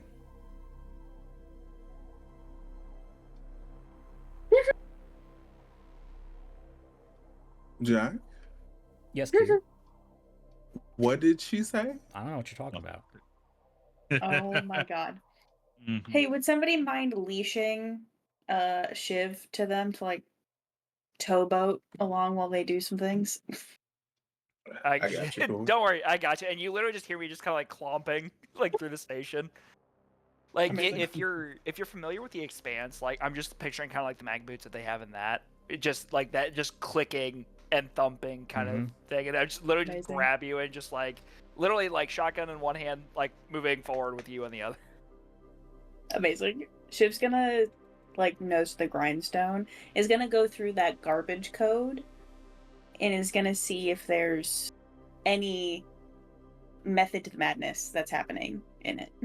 You scroll through the garbage code, going up and down, trying to discern what it is, and it actually is constantly flowing, like it's trying to perform some sort of executable. The code is constantly flowing, and you scroll down to the bottom, and intermixed in this garbage code, you see rude. We are people, not garbage. Oh. And that's where we're going to end tonight's episode of the Starcrier Conflict. We will pick up next week to figure out what's going on with Stacy here in this far space observation array. Oh, God. I feel like we just shifted entirely into like a whole different game now. Yeah. I feel like we're playing Alien or Mothership or something. So if this turns into Event Horizon, we're gonna have issues. Oh no.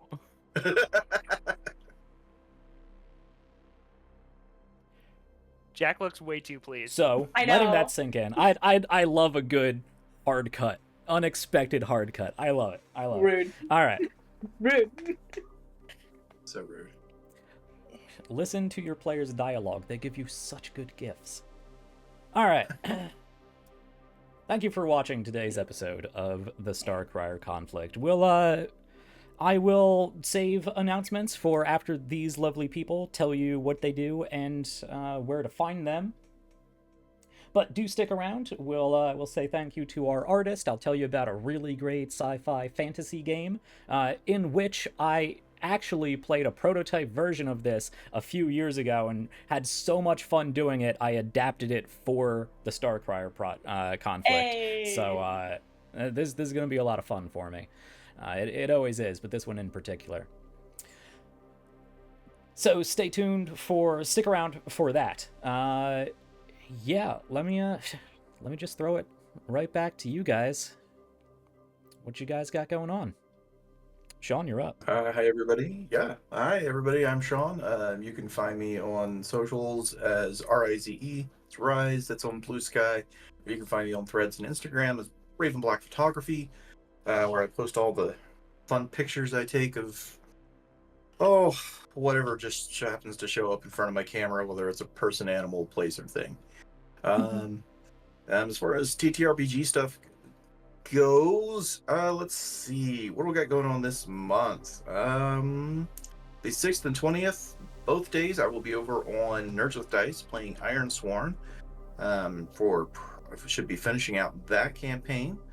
On the 11th I will be over on Lost Caravan RPG. We're doing a one of the rare times we ever play 5th edition over there.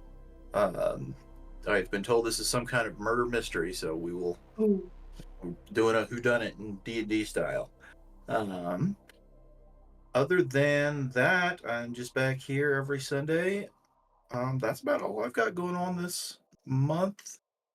Other than this particular game, it'll be a couple of months that I will be doing anything because I'll be gone for a little while on everything except for the weekends for life things. But yeah, make sure you come back here every Sunday with us. So. Haley. Hey, howdy, bye. I'm Haley. You can find me at Haley Ann on a lot of things. But yeah, no, I'm kind of just vibing here on Starcrier, losing my mind, apparently. Jesus. Anyways, but yeah, having a grand old time and working on some things in the background. Things are cooking on the stove. I'm not ready to present them yet, but they're happening. Having way too much fun. Way too much fun here. Hi, I'm Q. You can find me pretty much anywhere out on the internet at Midnight Inc. This Midnight_INQ. Q is my name. I'm sure you get it. Save a horse, ride a cowboy. Yes. We're gonna go through the classic rigmarole. I got stuff happening. Alternating Tuesdays, you can find me either on Apocalypse, on Tenebris, or on Entropy Emporium, for they call us villains. Every other Thursday, you can see me on the series Redacted, which is a psychological thriller, which is a part by the Apocalypse system that my friend JD. It's pretty dope. We got a couple more episodes of season of Secret Shadows. I'm playing Mr. Dorian Black. You gotta smack your microphone again. Mother. Always at the end. Christ. I don't know. It only does it with Discord. Anyway. Use the microphone thinks you're doing too much stuff, and it's like, you gotta cut some of that. It's disrespectful. Anyway. Season 3, it was Season of Secrets and Shadows, where I'm playing Mr. Dorian Black, who is neither angel or demon. He's some other mysterious third thing. And then every other Saturday, it's Class Reunion, which is an isekai sort of situation. It's a D&D campaign. We're having a time, gang. Fully having a time. I have 2 games that I'll be doing for Pride this year. I don't have any details for you yet, so just keep a lookout on the socials. But yeah, and I've got other things in the works as well. You probably look at Tales from the Table Studios for that. I'm part of the production team. That's it. That's all.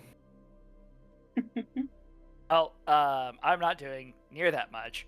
Hi, I'm Andrew. I use he, him pronouns. I've been playing Intermission, callsign Blacksmith, also he, him pronouns. I am that gamer Ajax on all the socials. I primarily focus on Threads these days, just where I've been having the most fun.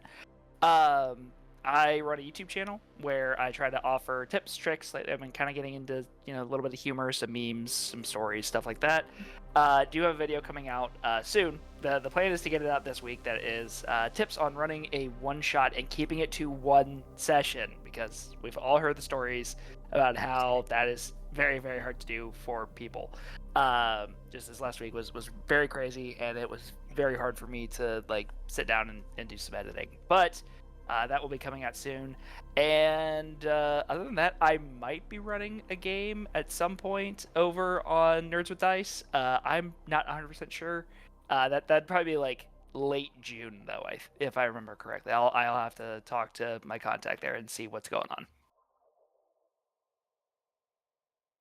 Hey, all, it's Drake Lionheart. Most people call me Lion. They, he pronouns, and I'm the creative director for Tales from the Table Studios. Something that started as a charity event that has grown into an amazing actual play studio and an amazing community of storytellers, players, world builders, game designers, and just all over amazing people. You can find me at the Lion Knight 42 on most socials and at TFTT Studios pretty much everywhere as well, and Tales from the Table Studios on Twitch. Excitedly, last week, as you may recall, I rambled a little bit about about a bunch of mall information. One piece of mall information doesn't matter, but I'm very excited because y'all get the scoop on this. Starting June, have a date for this, June 15th. Starting June 15th, thank you. Starting June 15th, we will be beginning a 3-episode miniseries called Cognizance, running using Nibiru. Imagine if you were stuck in a mall where nothing made sense, reality wasn't everything you expected it to be, and something was real hungry. If you're interested, we'll probably have a little bit more information in the coming weeks, but we're very, very excited to be back on the air after the wonderful Crisis in Gaza event that we were able to host a couple of months back. So more information about that to come, but yeah, check that out, and I'll be back here soon. Awesome. Yes. Thank you all for sharing what you have going on. Awesome stuff, awesome channels. Go check these people out. Don't mind me making prolific notes in the background. Easy notes. Yeah. All right, so what do we have going on here at RPGs Uncovered? Well, basically, just more of the Starcrier Conflict. We will be back, well, I would say every Sunday at 7 p.m., but I'm making the executive decision that we are going to be off next week. We would be down a player that I feel is very important for what is going on in our current episode, so we're going to take the week off. I think that's good. It gives me a little bit more time to plan some things forward, adapt with some of the things that have been going on, work with my players some more to refine exactly what they want their characters to do and their NPCs and how they want everything to evolve around them. So we're going to take a brief 1-week hiatus, so we won't be back here next Sunday. Might do something, we'll see, don't hold me to that, but no Starcrier Conflict next week. Another letdown, unfortunately, I did not get my most recent podcast version out this Wednesday. I had to chase tech gremlins away from the last live stream VOD episode, and then I got an eye infection, which is a chronic condition I have to worry about. So I missed that. I am looking forward to getting episode 2, part 2, released on podcast version, fully edited, cutting down the combat into the most cinematic moments with the usual sound design. There's some combat allows for some really great sound design, so it's going to be a really fun episode. It's just a lot of editing. So stay tuned for when that drops. You can find more information about that if you follow on any of the social medias, really, at RPGs Uncovered. And you can follow on Acast, where the podcast is being primarily hosted, and we are on Spotify. And I finally got Spotify to behave, so you can just search the Starcrier Conflict in the search bar and it'll pull it right up. We got 3 great episodes, so go give it a listen over there. And if you like it, leave a review, hit the 5 stars, because that's all the AI overlords care about. Other than that, every Thursday here on RPGs Uncovered, we do From Behind These Eyes, our Baldur's Gate 3 4-player, no companions, playing it like a module playthrough of Baldur's Gate 3. We are at the very end. We checked off Ketheric long ago. We checked off Gortash. We checked off Orin. We are coming to the very end of the game. I think we only have 2, maybe 3 episodes if we stretch things out with some fun roleplay, which I love that we are able to do in a co-op video game. Because you definitely don't get that, or don't get as much of that if you're just running through solo or with a pair. But I am so thankful and so fortunate to be working with with 3 great role players and other creatives to tell some really great stories with some really great characters. So come check that out if you like Baldur's Gate 3. If you want to see some of the very little actual D&D 5e stuff that we may do on this channel, and there might be something coming down the road because we would love to continue with these characters and continue this story onward if we can find a DM. I'm so used to saying GM, but this is actually a dungeon master we're looking for. So if you're a friend of the channel or would like to be, hit me up, because we're looking for somebody to run us 12 to 20 if you're interested and know anybody who is. But more on that later, I suppose. Other than that, you can find me over on my over with my new friends at the Lost Caravan later in the month. The 24th and the 28th for a game of Through the Breach, which I know very little about. I'm going to be diving into the rulebook pretty much as soon as we get off of this. But apparently I'm playing some sort of Arcana tech engineer with a robot friend, is what I'm initially going for. So I'm really excited for that. If you're familiar with Through the Breach, come hang out. If you're not, come hang out, because I'm not familiar with it either. And I am really looking forward to exploring it. It looks like a really cool system. So I'll be doing that over there. I think that's the only other appearances that I have, but I am always looking for more channels to join, more friends to make in the TTRPG sphere, and more people to talk about with games. So hit me up on the Twitters, come hang out on the Discord. I think I actually have a command for that here if you're not with us already. You can hop by the Discord. We're a fairly quiet crowd, but the only thing that stops a quiet crowd from being quiet are talkative people. So if you're a talkative person, come talk nerdy stuff with us, because I'm very good at responding. Sometimes. Sometimes. Anyway, thank you for watching tonight's episode of the Starcrier Conflict. I want to give a quick shout out to Galen Peugeot, who did our amazing artwork, which you can see on our overlay over here. I absolutely adore it. We have 5 beautiful people here, and also illustrations of their characters. And, and a quick shout out to my friends over at Veil of the Void Reforged, who are supporters and sponsor for this show. I have been friends with them. They're friends of the channel for a long time. We've done a lot of Veil the Void content long before we even talked about any sort of money exchange. This is a friendship that has very fortunately and very thankfully provided benefits of the monetary variety for both of us, really. So a quick little shout out to them with a blurb about the game, because it is one of my favorite indie TTRPGs out there. Let's see, I made a couple of these. Let's see which one I did before. Yeah, let's go with this one. This one's fun. The Starcrier Conflict is brought to you in part by Veil the Void Reforged. Pierce the veil and adventure through the void as a vampiric alien, a sentient plant, or even a bottled aspect of the cosmos. These and countless other characters can face off against massive cosmic space worms, demons from the Broken Realms, or even travel through the roots of the newly rediscovered world tree of Yggdrasil. Find your next favorite adventure in Veil the Void Reforged. Visit sdgcreatives.com to learn more and pick up your own copy of Veil the Void Reforged using coupon code RPG, a special coupon code for our channel for this show in particular that will get you 10% off your order, which now ships, it is printed and or ships internationally at very reasonable prices and maintains the same high quality, beautiful book. That's not it. That's Cyberpunk, which is also a beautiful book. But the absolute beautiful book that is Veil the Void Reforged. And that's not, I'm not contractually obligated to say any of that. It's just beautiful. And the artwork is amazing. And the paper is so soft. So go give that a check out if you like science fantasy and just cinematic wackiness, because you can do so much awesome stuff with that game. I think that is all I have. We're going to be off next week, but we're going to come back strong the week after because Stacy's got some things going on, and there's a lot of weirdness happening, and I am so very happy that you are all spooked. Very. So, Look, to I help... think I've seen this movie, Jack. I don't know how, and it doesn't end well. I've seen this episode of Doctor Who. I'm scared. There's a lot of inspirations that may have been drawn from for this. So go and watch your own spooky sci-fi horror favorite episode or movie, but while you're doing so, it's nice to be able to calm down and relax and remind yourself that everything is going to be okay by biting into a nice, juicy, delicious heart tomato.